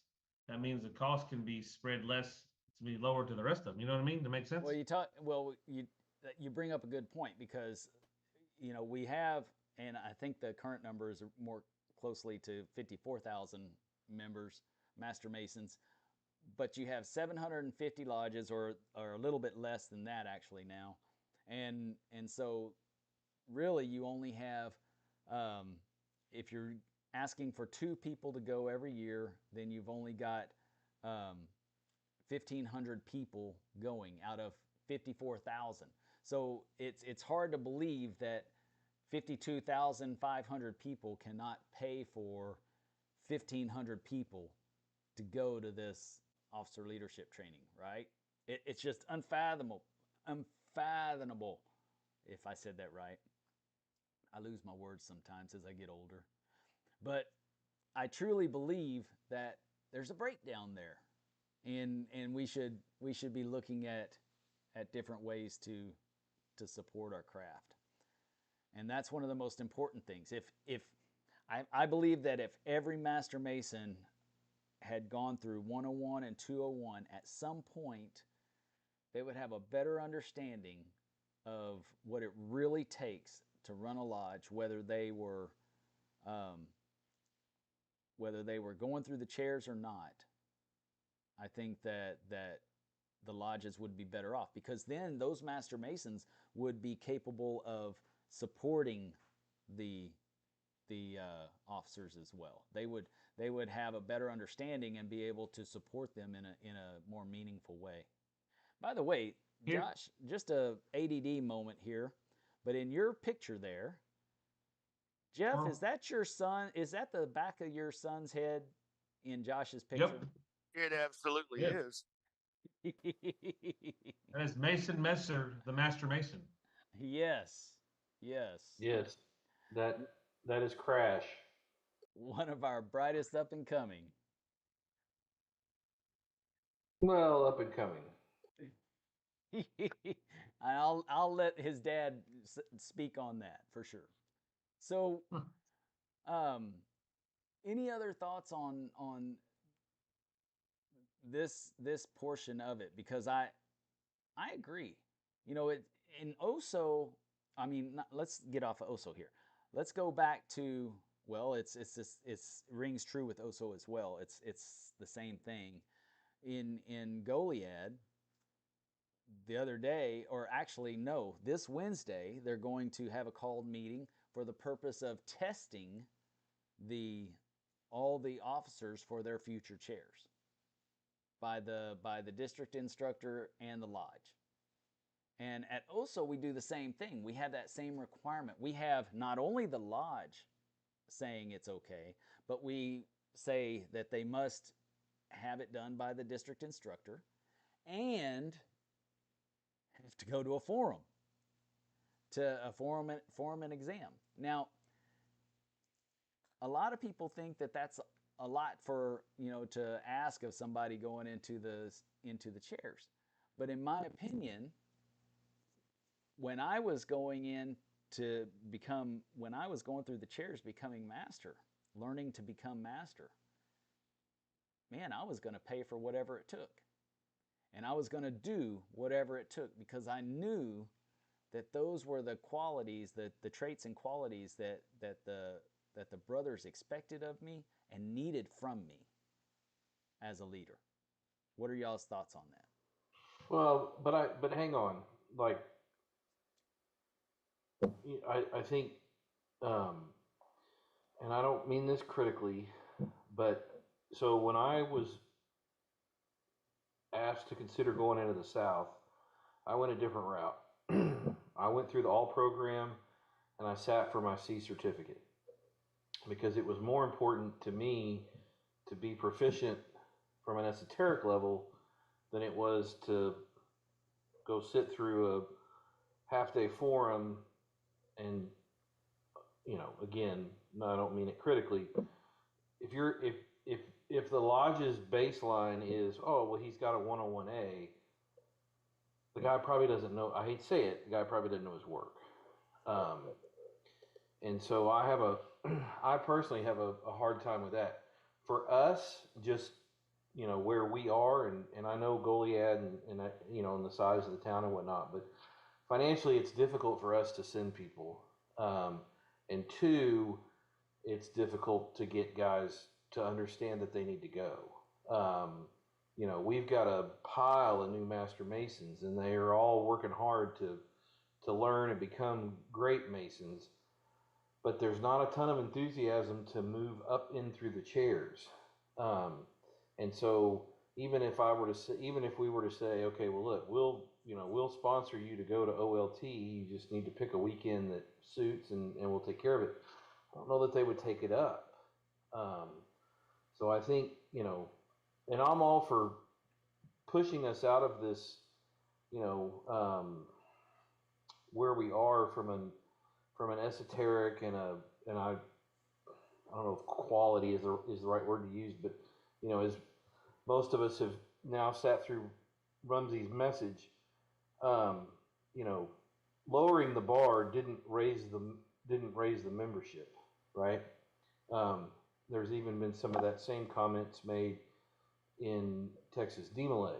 So I think it's okay to raise the standard, but I think we've got to have guys that are willing to jump in and do that work. We've got, like I said, we've got guys that are all willing to learn, but just when you explain to them what it takes to move into an elected position, and this being the end of March and headed into April, they're kind of running out of time to do some of this stuff. Well, shouldn't they have thought about that 2 years ago? If they would have went to OLT, they would have. Well, I agree with you though on the C certificate. I think that I believe that I believe in that as well. I think that when we're talking about our ritual, it's the most important aspect of Freemasonry. And if you can't keep that pure and can't keep it true, then what are we doing? Well, I think a lot of it also stems from buy-in. If these guys that are coming up, if they have fully bought into becoming officers of the lodge shouldn't have to sponsor them into OLT. They should be doing it themselves. You pay for mine every time I win. The cost of OLT needs to come down. $250 is a chunk of change. Well, we're not going to get into that. That's up to them. I'm just saying, you want buy-in. Let's make the buy-in a little more attainable without compromising the standards that are required of our officers. That to me seems reasonable. I agree with Byron, and I have a counter argument to your position there, Dennis. So you go right ahead. Well, it's like this and this all is night long. Yeah, it's like this, and this is I even mentioned this to a brother who's looking to go through the chairs here recently, and we can all, like, as Jeff said, most of us have heard the Grandmaster's message is knowing the and everybody will get this, knowing the difference between an A and an N in opening a lodge does not make you a leader. Just because you have memorized the work and understand and just memorized it, maybe not understand it, what you're doing when you're opening and closing the lodge, or even with a C certificate, you're memorizing the words and you're regurgitating what you've been told to regurgitate. If you don't understand the meanings behind it, that's one thing. But just because you can sit there and sit in 3 different chairs and open 4 different lodges does not deem you a leader. Period. No, Josh, I know brothers who can open and close with the best of them, but they are terrible at planning stuff. They may be the best dressed Mason in the world and know how to open and close and do all the opening charges and closing charges and do all that kind of stuff and do all 4 Master Mason, all 4 lodges. But when it comes to leading the lodge in the direction it needs to be, thumbs down. That's my opinion. I'll let Jeff go, and then Mike will take you after, and then I'll see if both of y'all if either one of y'all hit on my rebuttal on that one. Yeah, no, Josh, I agree that a lifetime A certificate doesn't mean that you can run a lodge, and I hate to say run a lodge, but plan a year, stick to it, continue what those who've gone before you have done, figure out ways to add new things. I think that so digress a little bit. So when the so I've been giving our senior warden the Masonic Minute stuff, and some of them have been pretty windy. And one of them I actually got off the Texas Freemasons page, the last for the one that we did in this month, the one that we did in March, and it talked about kind of what you're saying, Josh, that but on a different spin. So should you be so just to summarize the paper simply? So should you be the worship master because you show up faithfully and you've been a Mason for X number of years, or because you're the new guy and you've got a belly full of fire and you're trying to move things ahead and you're trying to figure out how to grow and you're trying to figure out, how to adapt Masonry into a modern world? I mean, those being two pretty distinct, separate examples. But to me, I think, and I've heard it before, oh, I can't believe it. That guy, he's gonna get raised and be a worship master in 3 years. Okay, if he's capable, that might be the best thing the lodge could have happen. If he's not, well, then it's not. And I think we get hung up in. I think we get hung up in, and I'll pick on Josh. Oh, Josh has been a Mason for years. He's finally decided to go through the chairs. Oh, you'll be the worship master in 4 years because you're the senior deacon now. Okay, well, what did you do when you were senior deacon to be ready to be worship master in 4 years? I don't think people understand what they should be doing. So my situation's a little different. I went from the south to the east at Lafayette. I kind of had some wind that there was some thought that might be happening anyway. So I started to be intentional, not necessarily with hard dates, but with ideas. And so I kind of came into the role, hit the ground running. And if you are a member of a lodge around us, hopefully you've heard about some of the stuff that we're doing. But it's a lot of it's a big heavy lift on my part. I don't need the pat on the back, but when you're trying to pull a lodge up out of the mud, you're exactly right. Being able to open and close doesn't do it. Being able to open and close and manage a meeting is what it takes. I agree. And I'm going to add to it as well. Go ahead, Mike. What you got? I'm really enjoying this discussion here so far. I'm just glad that I found this meeting. But my thing what's coming up for me is in the short time that I've been involved, the topic of the cookie cutter solution just hasn't really people are kind of outgrowing that idea that one size fits all. And when I think of an education, for me personally, I'm like, well, if 10,000 people already know all that stuff, then maybe I should learn something else so that maybe that could create more enthusiasm for guys to get an education where they feel like they're learning something that other guys don't know. And maybe that kind of, I'm just thinking of kind of an ism here that for me personally, this idea of pluralism, where you got a couple different sort of tracks or I'm not familiar enough with what the education system currently looks like, obviously, to really criticize that. I'm not trying to say that. I'm just saying in a more my understanding of what's exciting for guys is if there's different styles or different types of education that can really kind of cater to guys' individual personalities a little more, rather than just saying, okay, we got this one size fits all model and we expect everybody to be good at the same things. And that's just that's not going to create a vibrant situation where everybody feels like they're Voltron and one guy's the arm, one guy's the leg, one guy's that's what makes guys feel, in my opinion, in terms of team building, my experience, that's what makes guys feel like, they're really important. And they're not just going through a role that anybody else can go through and did go through last year and will go through next year. But, again, I'm just trying to give the new guy perspective. I don't want to, steer the conversation with my ignorance. I love what you had to say. And I think that if we weren't in a situation with so many lodges right now, and I'm not going to say it's every lodge because there are lodges, if some of the lodges from North Texas were on here, and there's some down here in South Texas that are having that are having great success in their lodges right now. But two of the ones that come to mind right off the bat would be, Hillcrest and Arlington. If Zach was on here, he could tell you that you're absolutely right, Mike, that it's not a cookie cutter for all, that everybody has the same track, because you do have people that are better at.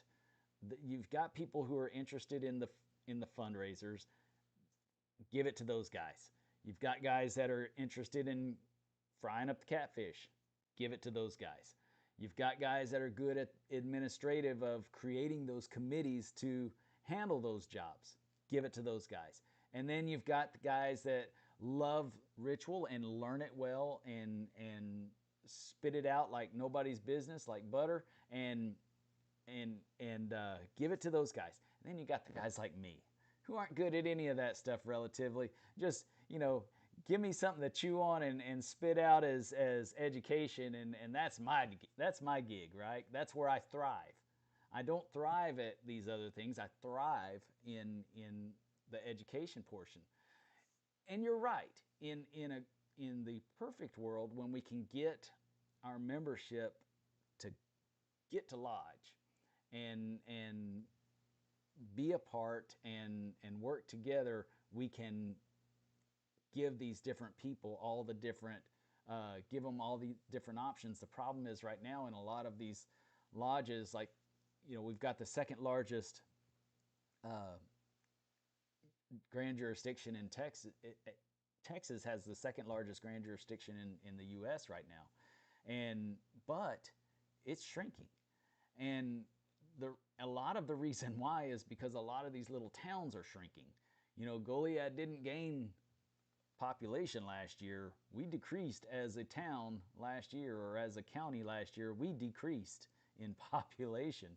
So it's the lodges are a symptom of what's happening in general with a lot of these, rural towns in Texas. So the pool is shrinking for us to be able to have that luxury. And so I think in this scenario where, yeah, we definitely want to find each other's strengths, we have to lean on each other for, what may not be their strengths, and hope that we can have some set minimums to get them to at least to where it shows the rest of the craft that are being led by them that it's important that they know this stuff. And like with the ritual and with the lodge administration, because ultimately when you're master of the lodge, you have that fiduciary responsibility.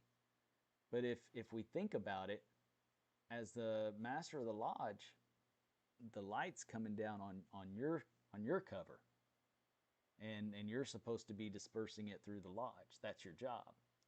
So it's a twofold job. So if you don't have a good understanding of the ritual, or you don't have a good understanding of the administration, then it can hinder your lodge. Unless you do have a good, strong base of past masters, which is what we really ought to have. We have too many guys, and myself included. I'm off being secretary to two other lodges when I've got a lodge that's less than 3,000 feet from my house that I don't attend all the time. I'm usually up in San Antonio at Scottish Rite during their meetings, but you have too many past masters that are leaving the lodge and not supporting the lodge as they should be.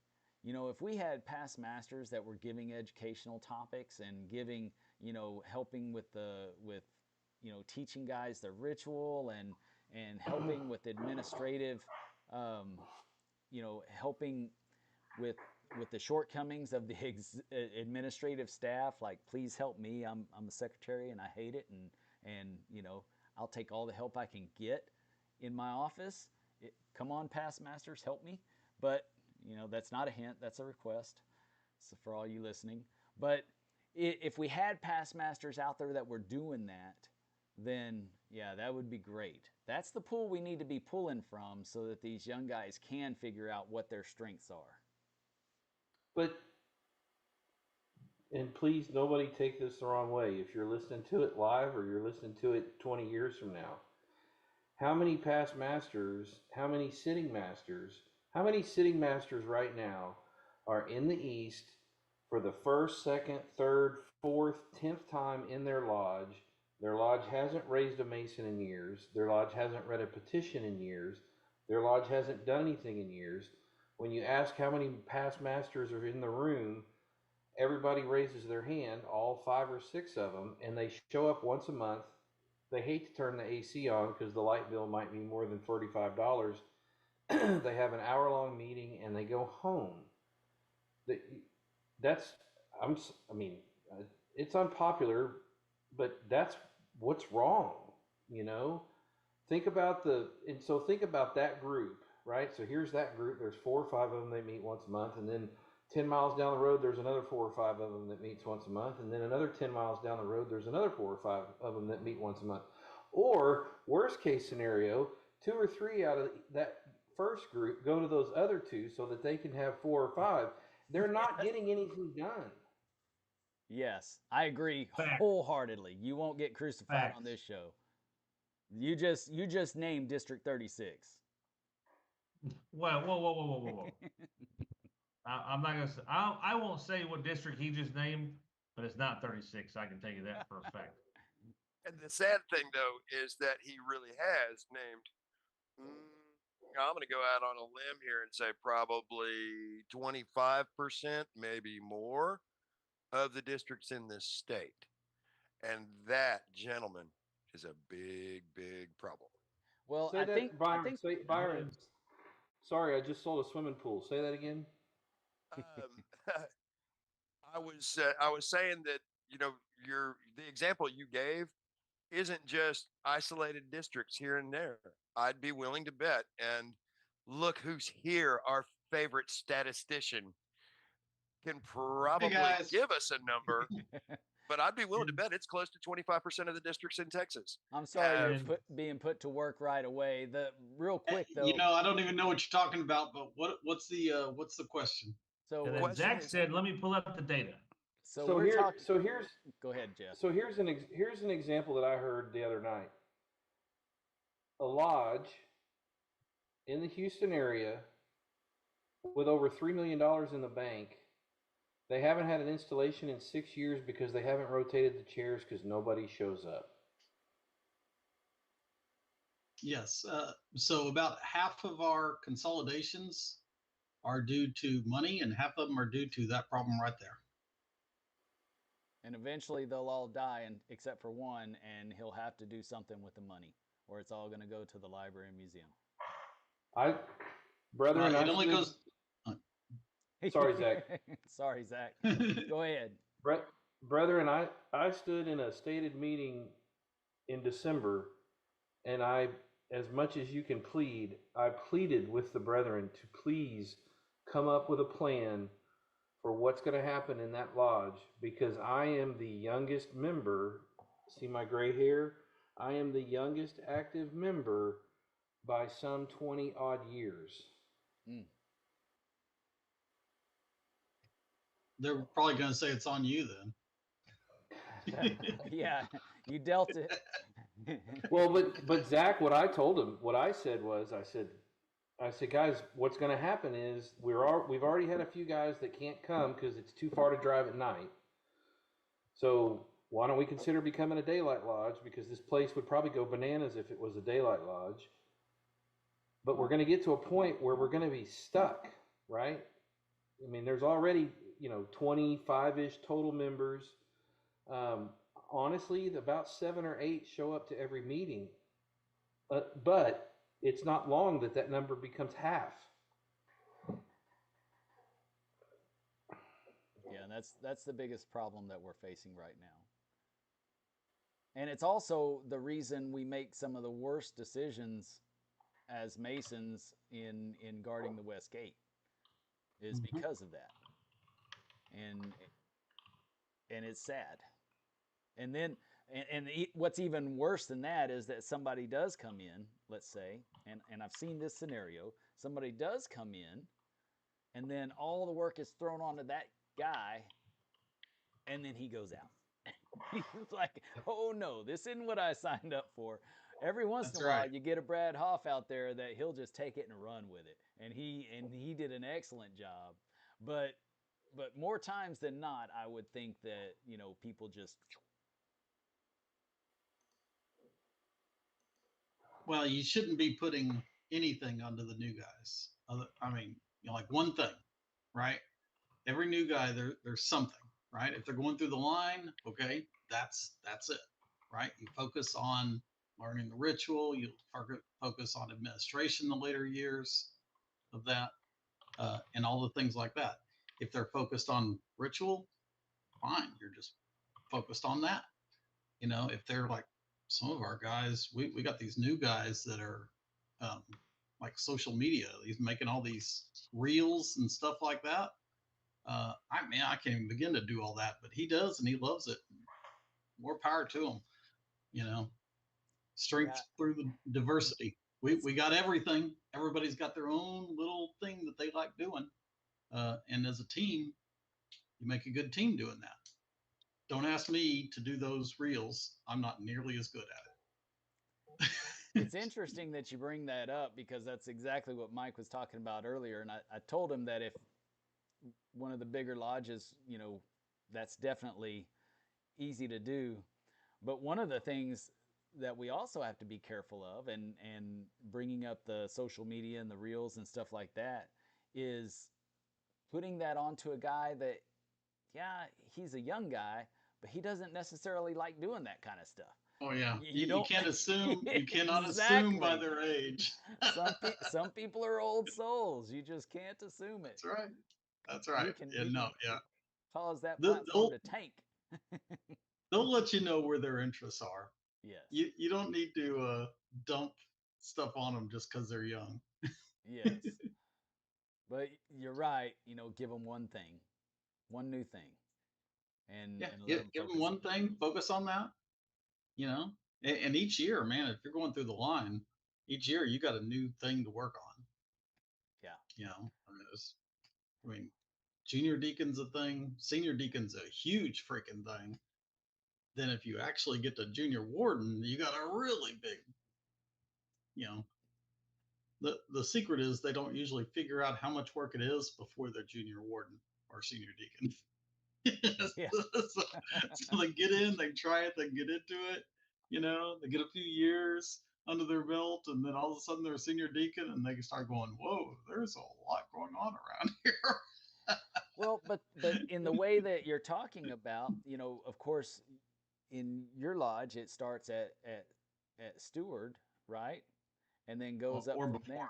there, or before, and Yeah, goes up from we there. usually start in like master of ceremonies or something like Okay, that. there you go. Yeah, So, some lodges have it. Some aren't big enough to have that. But you typically start them off in these other positions to where they're learning how to serve the lodge first, anyways. And so you can have them focusing on ritual, and then as they build up, then they can focus on a new thing. They have ritual now. Now they can focus on something new, and then they can build up to being an officer. And not everybody has to be an officer. But if they do want to, then they have to learn these things as a minimum to become an officer of the lodge, because it's necessary. it is. So, I think I had a chart probably a year or two ago showing if your lodge was over 100 on members, most of those lodges started out at junior steward. And if your lodge was under 100, or maybe it was 80, I forgot what the number is, they started out at junior deacon for the most. Yeah, that was the case in my lodge. Well, yeah, that's the case with most of our lodges. Well, and junior deacon does give you 4 years before you get to the east. So it's not like, some of these cases where a guy comes in and he's instantly senior warden. Yeah, that's rough. You know, I still laugh when I was moving to the east, and everybody told me, "Oh, when you move to the east, it's going to be your worst year. You're going to be so busy. This, that, and the other." My year in the east at Goliad was probably the easiest year I've ever had in masonry. It's like this is smooth sailing. I don't. What are Well, y'all talking about? that's But I had because you everything learned how planned to out too. plan. Yeah, you learned how to Yeah. plan and learned how to get it all, and you had all the. Well, Josh went to OLT all the way up to becoming getting in the East, and he planned out everything to a T. He still uses that strategy on everything that he does, and he's very successful in it because of that. And you're right, Josh. When you plan it out, by time it's your year, you can pretty much enjoy it because you start your year off and you immediately set all your committees and you say run with it. And then you just manage those committees, and Pretty it's much. a pretty smooth process after that. Well, you're just dealing with the new stuff that comes up. Yes. Yeah. You've The got all the one-off that you routine don't stuff think figured about, out. but yeah. Yes. I mean, I'm sitting here literally looking at my paper calendar for Victoria for next year. So, I've already got things on the calendar ready to roll. Paper. See, you don't want to have the kid that I am a uses a visual paper guy. calendar to. No, just kidding. But Josh Let is me doing have my that. big chief tablet and my number 2 pencil. I'm a visual guy. If I visually see it on paper, then I can go from there. Then it gets transferred to a digital calendar. Here's another thought also, though. Don't be afraid to ask outside of your lodge either. If you know of a lodge that has a guy that really enjoys building websites or something like that, ask him for help and see if he's willing to help.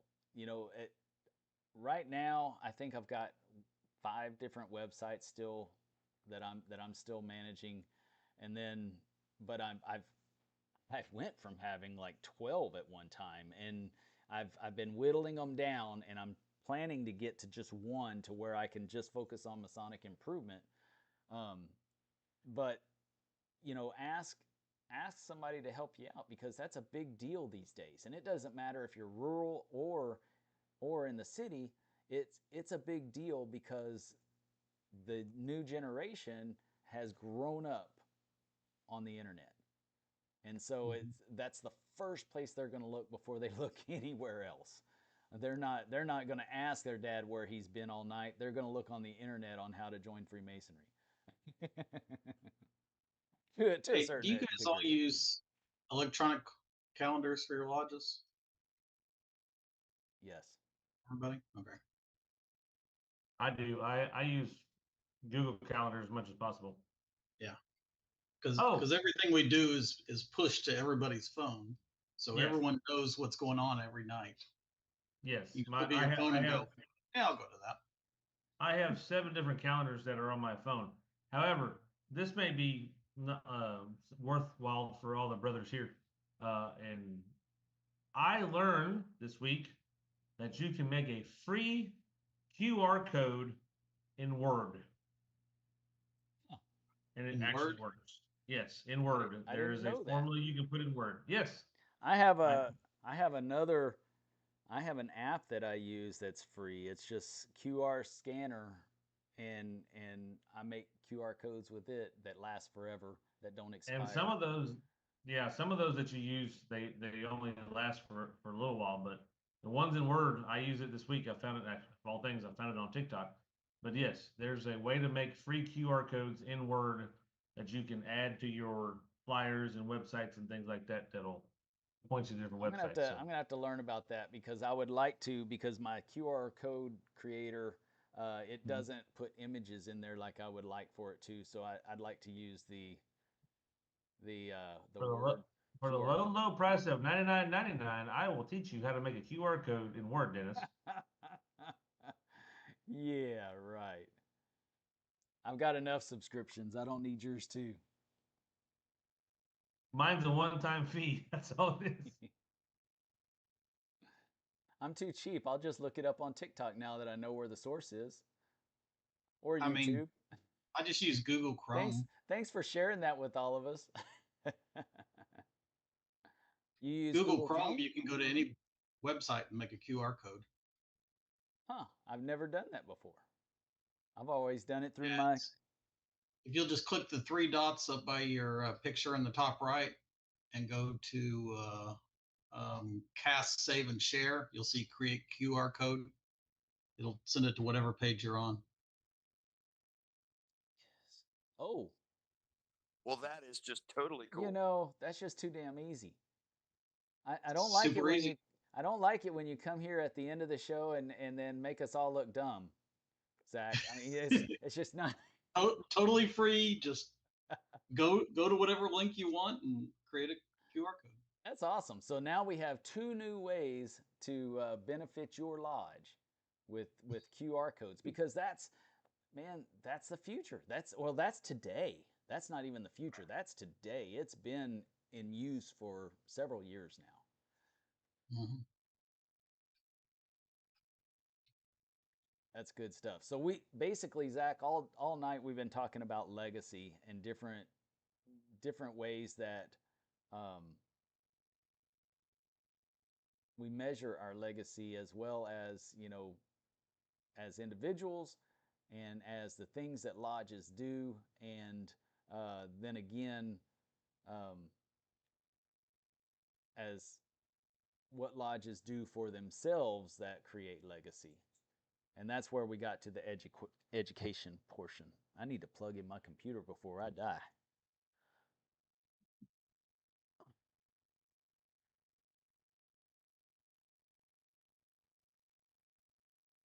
Wow, we just went silent. Are y'all all just waiting for Zach to give us all the knowledge that he has, so that we can all the knowledge about legacy? We're waiting for you to not die so that we don't get cut off mid-sentence. Right. That would kill us all. Right. We've all given our opinion. It's time for Zach to give his opinion. All right. So we started off with just, I said, when I say legacy, what comes to mind? All right, I'm biased and weird. First thing that comes to mind is loving one another, right? What is your legacy in life, right? How much love do you share? How much you put out there? What do you leave behind? How much have you done? Right? That applies to the lodge as well, right? That's brotherly, that's the fraternity right there. If you've got love going on in your lodge between brothers, it's a good, healthy lodge. That's why people stick around, right? That's why, at least at my lodge, we got 20 past masters at every meeting, because they're still involved. They love being there, doing everything, which is nice because every one of those guys has different talents and interests. So we got everything covered. You know, our worshipful master this year, English is his second language. So he had to really concentrate on learning the ritual. And he is outstanding at ritual, because he had to think about every word, because right, he's got to translate it in his head to get every word, you know.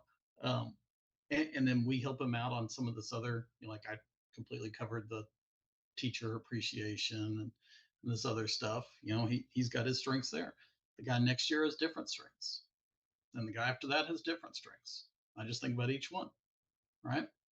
And whatever they bring to the table is outstanding, and we got the rest of the holes filled, whatever it is, and those holes change each year. And as I think about our line going back, it's a pretty freaking strong line, pretty deep. But each of those guys bring different things to the table, and we'll cover the rest. We'll nurture those things, what their interests are. You know, what's the legacy for the lodge? What we do within our lodge, what we do outside of our lodge, maybe some. You know, I guess that'd be a legacy to the rest of the world. We care more about each other, right? But we're doing a lot of stuff out there, so the rest of the world certainly sees. I mean, I know that the school board was at the meeting the other night when we were that was cool honoring the teachers, and they love coming. every year. You know, there's something of a legacy there. Yeah. You know, I happen to be extra lucky in that I get to be on the home and school Masonic Children and Family Services, so I get huge footprint there because I mean I'm helping $6 million a year of charity in Texas. You can't beat that job. You know, so we're helping all kinds of people, doing all kinds of things each year. I'm just lucky as can be to have that. Yeah. Which this year is, I mean, this next grand annual communication is the year that you have to make yourself available. Have you done that yet? Yes, yes. Okay, I good. have made myself available. Because So I I'm up think for that you, election. yeah, I think that you've done an excellent job, and I think it's important that that people know that you've made yourself available to continue on the board. So Yeah, I think I can say that now too. I yes, don't you have to. can. Yes, you I don't think can. I have to worry And about saying it. that's why I threw you that softball, because you can. That's right. You know, I just let what we've done over the last few years speak for itself normally, but yes, I've got more stuff I want to do. Absolutely. We got a new program coming out right about now to help out foster kids, Oh, in nice. addition to all the widow stuff and everything else we're doing. But that, you know, it's our widows and orphans are number one on the list, but then the government makes us spend a certain percentage of our um, endowment. So we have more to do in addition. So we help autistic kids, we help just a number of needy children across the state. So I love getting to do all that. Well, Zach, when we get finished tonight, go ahead and stay on, and I want to write it in my paper calendar when we're gonna sit down and have that conversation online about everything that you do, so that it'll be a benefit to the lodge, the lodges out there in Texas, and the Masons out there in Texas to be able to I'm still, utilize that you know, resource. things like the widows program is new, right? The Blue Slipper program, I just started that probably 2 years ago. So most of the widows that we have don't know about it. You know, I've talked to Eastern Star. I've talked to as many secretaries as I could. I've talked to Grand Lodge, although they keep putting me after elections, so no one's in the room. Well, the ones who care about it are. Don't leave after elections because sometimes squirmy stuff happens before Yes. that final battle. Yes. I don't think anything weird is going to happen this year, but in the past there have been some. So stay until it's called off. For sure. Because we've had some big things happen after elections in the past. Yes. But yeah, I'd love to get on and tell you about the stuff we've been doing and the stuff we're going to do. Well, and I'm very interested to hear a little bit about the programs for autistic kids. So yeah, I'll be sticking around after as well. Oh Yeah. no, I'm Autistic talking kids, about setting a date for him and I to have a show on it so that he can explain it all to everybody. Even better. Thank you. Yes. I'll give you the short answer on autistic kids. We've got training for autistic families with that have autistic kids with behavioral problems, which has done absolutely miracles, and that is absolutely a life-changing program. We've got a behavioral clinic in Fort Worth, and we've got another one in Houston, and they, like I said, those are changing lives. When you talk to the parents afterwards, it, you know, like they couldn't take their kid to the grocery store, you know, or to dinner or anything, and now they can. The other main part that we do is special schooling for autistic kids. So there's a couple of things that we do there. I mean, we also have medical, you know, like helmets for kids and all that, but those aren't autistic. So we got other stuff too, but schooling and behavioral clinic for the autistic kids. Yeah, Right on. I think that I really want to learn more on that as well, and I look forward to when we record the show, because like here in Goliad, I don't know about other areas, but last year my daughter had a special needs child, an autistic child, in their classroom, and because we don't have the funding for um, his own class, right? His own teacher. Right.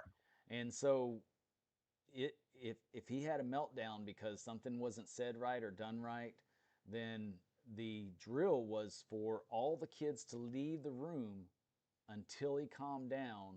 So it halted everybody's education until he calmed down, and then everybody went back in. And so, and I'm not, of course, I'm not a monster. I'm not talking about, it being the autistic child's fault. What I'm saying is that there's some areas where there's breakdown that the school, for the parents and the child, the family and the child, to go through this school to help the child, man, it helps with those scenarios. It And absolutely does. Absolutely does. and So, and we've had kids that never used to be able to go to public school, go to the clinics and be able to go to public school. Um, yeah, and the clinics are not just for the kid; they're for the parents, the family, the relatives, the teachers of that kid. They focus on his specific needs, but teachers are more than welcome to come. Absolutely, and nice, they'll teach the teacher nice. how to Well, handle it. and that's the same, that's the beauty of the school for dyslexia that the Scottish Rite has. That Right. San Antonio, we teach the teachers, and I think that that's Right. one of the best programs that we could have for dyslexic children. Yep. I believe it. I'm a fan. I'm a fan. Um, that being said, we are now at 10:33, and I know everybody's got to get up early. So I'm going to go ahead with final thoughts. Well, Brother Atcher, you jumped up into the lead. I guess a few people wanted to go to bed early tonight. No worries. I think it was a good discussion overall. I enjoyed it. I got to learn a little something after Zach jumped on. It expounded on some of that stuff, and I think that the lasting legacy of us as individual Masons, our individual lodges across the state, and each, being a collection of Grand Lodge, can really be summed up with charity, and that charity is our fraternalism, our brotherly love, and being able to support ourselves to better support our community. Nice. I like that. Man, that's a nice summary. Since we just talked to Zach, and his was all wrap up just about, because it was all great information that was just on time. Let's go to Mike. Yep, I'm There still you here. are. There you are.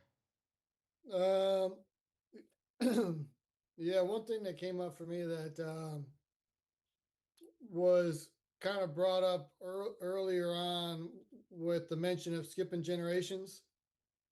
Sometimes, which I realized was a little bit of a peripheral topic in here, but I do think it relates to the topic of legacy. Um, and again, this just like a side comment is me from somebody who's kind of going from being completely outside to being a new guy, and working through that process. But I noticed when I would go um, on Reddit, Freemasonry, and just sort of sniff around and sort of see what I might be getting into, and there would be people who would come on there and they would get something like an apron from a granddad, and they'd like ask, something was like a 32nd degree. What can you guys tell me? And the answer was always just, well, pretty much nothing. It was like, oh, go down to grand.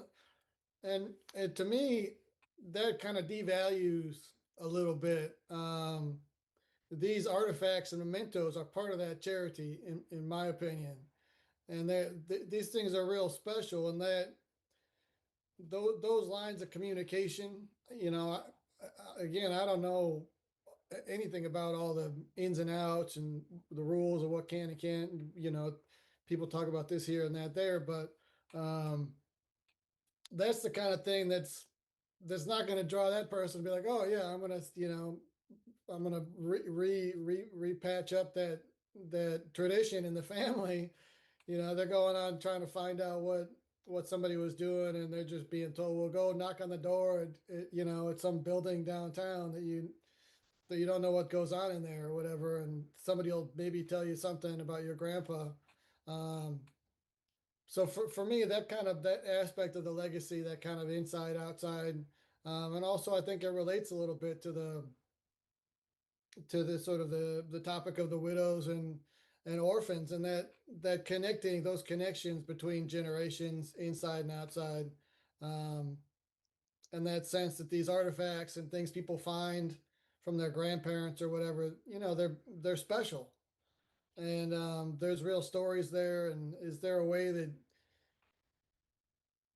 that more information can get shared with people and still honor, obviously, the various tenets and pillars, and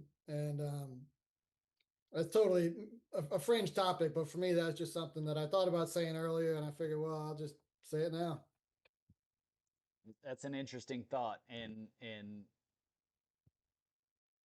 as you were talking about it, I was thinking, I've got a cousin that had my grandfather's fez and his jewel from the Shriners, and that's all that we had left. And when I became a Mason, I said, I'm a Mason now. Can I have Poppy's jewels?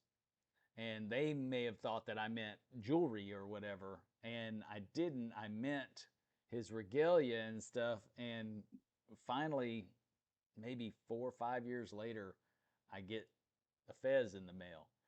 And so just thinking about that, I haven't since explained what our grandfather was a part of, and why it was important to me to to have that on my shelf as a reminder of where I come from. And I'm thinking that now, after that, I might send it back to him with that letter explaining about the significance of what that entails, because he would have had to go through all these other things to become that that uh, that Shriner.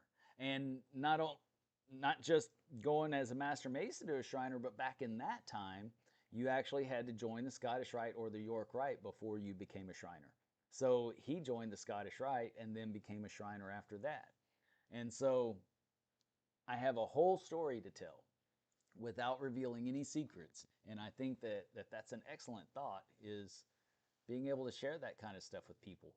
If we're able, if we know about what we can and cannot share, then yeah, if we come across stuff like that, we probably ought to. And I just think that, to put a little bow on it, that's the type of stuff that adds to that, what somebody else was saying about buy-in in the long term.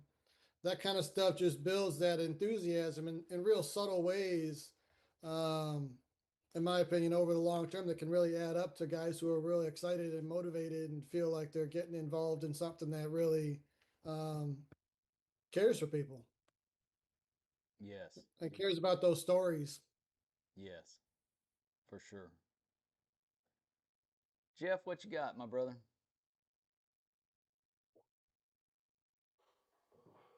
Yeah, I would just say good. I would just say a good discussion as usual. Um, it's it's interesting that we discuss legacy in this group, and there's so many folks that think they're building a legacy that um, probably won't stand up once they're not part of it. And I don't know how many people understand that they're in that situation. I don't have any specific examples, but I can't help but think that, right? That they're doing all the good. I wonder if I am. You know, some of the stuff that we're doing, I worry will it continue. But I would rather try and fail than not have tried. See y'all next week. I like it. I like it. And that's pretty much what caused the discussion tonight, was that thought exactly, is that we don't, on a lot of the things that we work on all of our lives to try to create this legacy, we won't know until we won't ever know if it really took hold or not. And so yeah, that's a good one. That's a good one. Brother Byron Weber. So, Mike and Zach, I'm going to steal from both of y'all unashamedly. Um, Mike, you talked about the Reddit where the guy comes on and I got this apron and I have no idea what this means, and how do you deal with that? And Zach talking about love as a legacy, and how do what comes into my mind regarding legacy? How do we apply that love? How do we apply it every single day in everything we do? That to me is how you build that legacy, that personal legacy anyway. Um, the lodge can do the same thing in love of their community, build that legacy of love. Uh, but I got coming back to Mike, a fun one for me. A few weeks ago, I was at a funeral, and the guy that we were remembering that day had been a Mason for several generations worth of time. And one of his grandkids came up to me after, and he's a grown man, this fella's grandkid, and asked the question, how do I do this? And it was because he saw all of us Masons up there during the Masonic portion of his granddad's funeral. And he was like, how does this happen? Because the idea of being a part of something that big and that strong was foreign to him. The men of his parents' generation, none of them became Masons, despite their dad's insane involvement. Um, so there's another legacy we can look at, and the legacy comes from the things that they find after we're gone, and that comes back to some of what you were saying too, Jacob. Uh, you know, I heard it expressed once, and I'm gonna re-express it poorly, I'm sure. Uh, Legacy is planting a tree, the shade of which you will never sit in. Something like that. That's legacy. And that's all I've got tonight. Thank you, brothers. I really do appreciate y'all being here and allowing me to take part in the conversations every week. It's more important to me than I can express. Nice. Thanks for coming on, Byron. You're welcome. And that tree, we just got to make sure we water it appropriately and feed it appropriately so that it'll end up becoming a large blossom. Just FYI, I have killed my share of trees trying to plant them in the past. So, well, Yeah, we're I not can going to relate. talk about that. Josh Kovar. Saving me for towards the end, huh? The I'm not gonna say anymore, but everything that we've talked about tonight was good conversation, good interaction with everybody.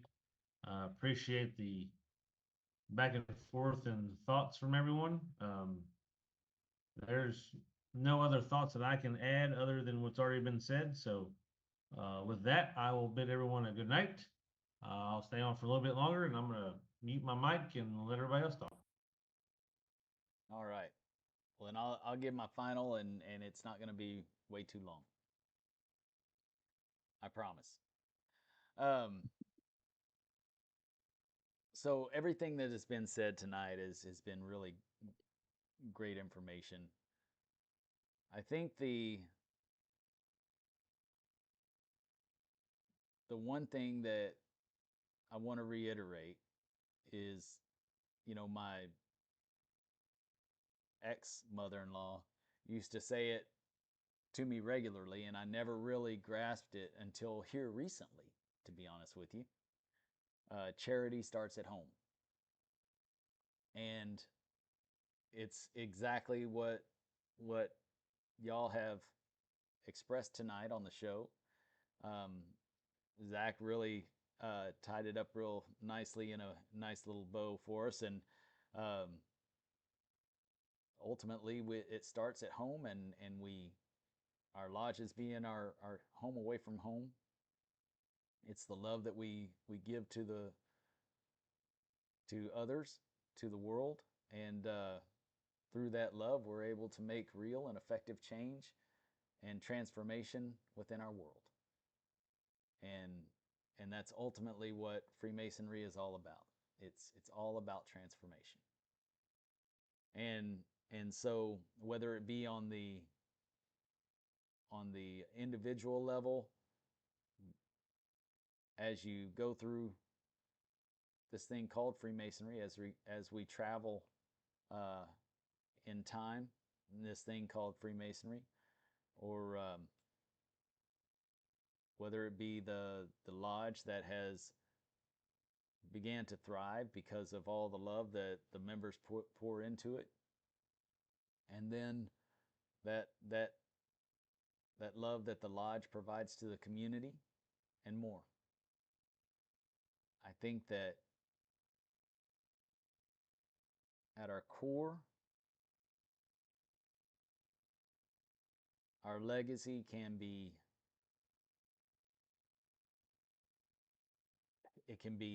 negative, it can be positive, or it could be just nothing at all.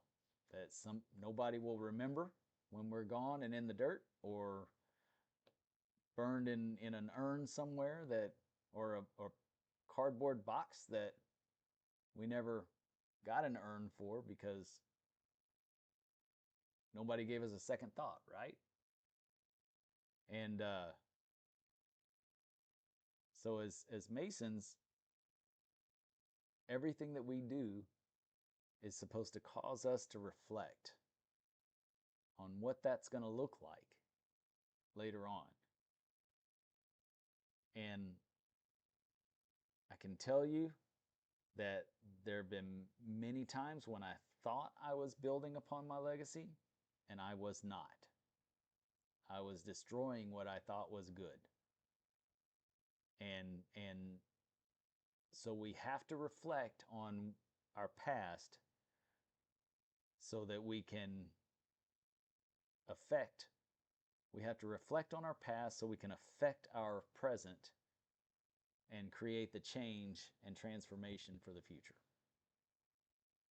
And if you don't take anything away from this discussion, besides that, I think that is the key to building legacy, is personal assessment, and then taking that to the lodge and doing whatever you can do to support your lodge. And I would like to say one thing in regards to the lodge, that in a perfect world, we have 20 past masters that are filling up the seat at every stated meeting, and we have that support that our new officers and the different lines and committees need to be successful. And I'm going to tell you, if you don't live in that perfect world, it's time for you to start making phone calls and tell your past masters that they have a special gift that they have to contribute to the lodge, and that you need them. For whatever reason, members leave and they don't come back. But one of the biggest reasons they don't come back is because they don't feel like they're needed. whether they left for hurt feelings or whatever, enough time passes under the bridge and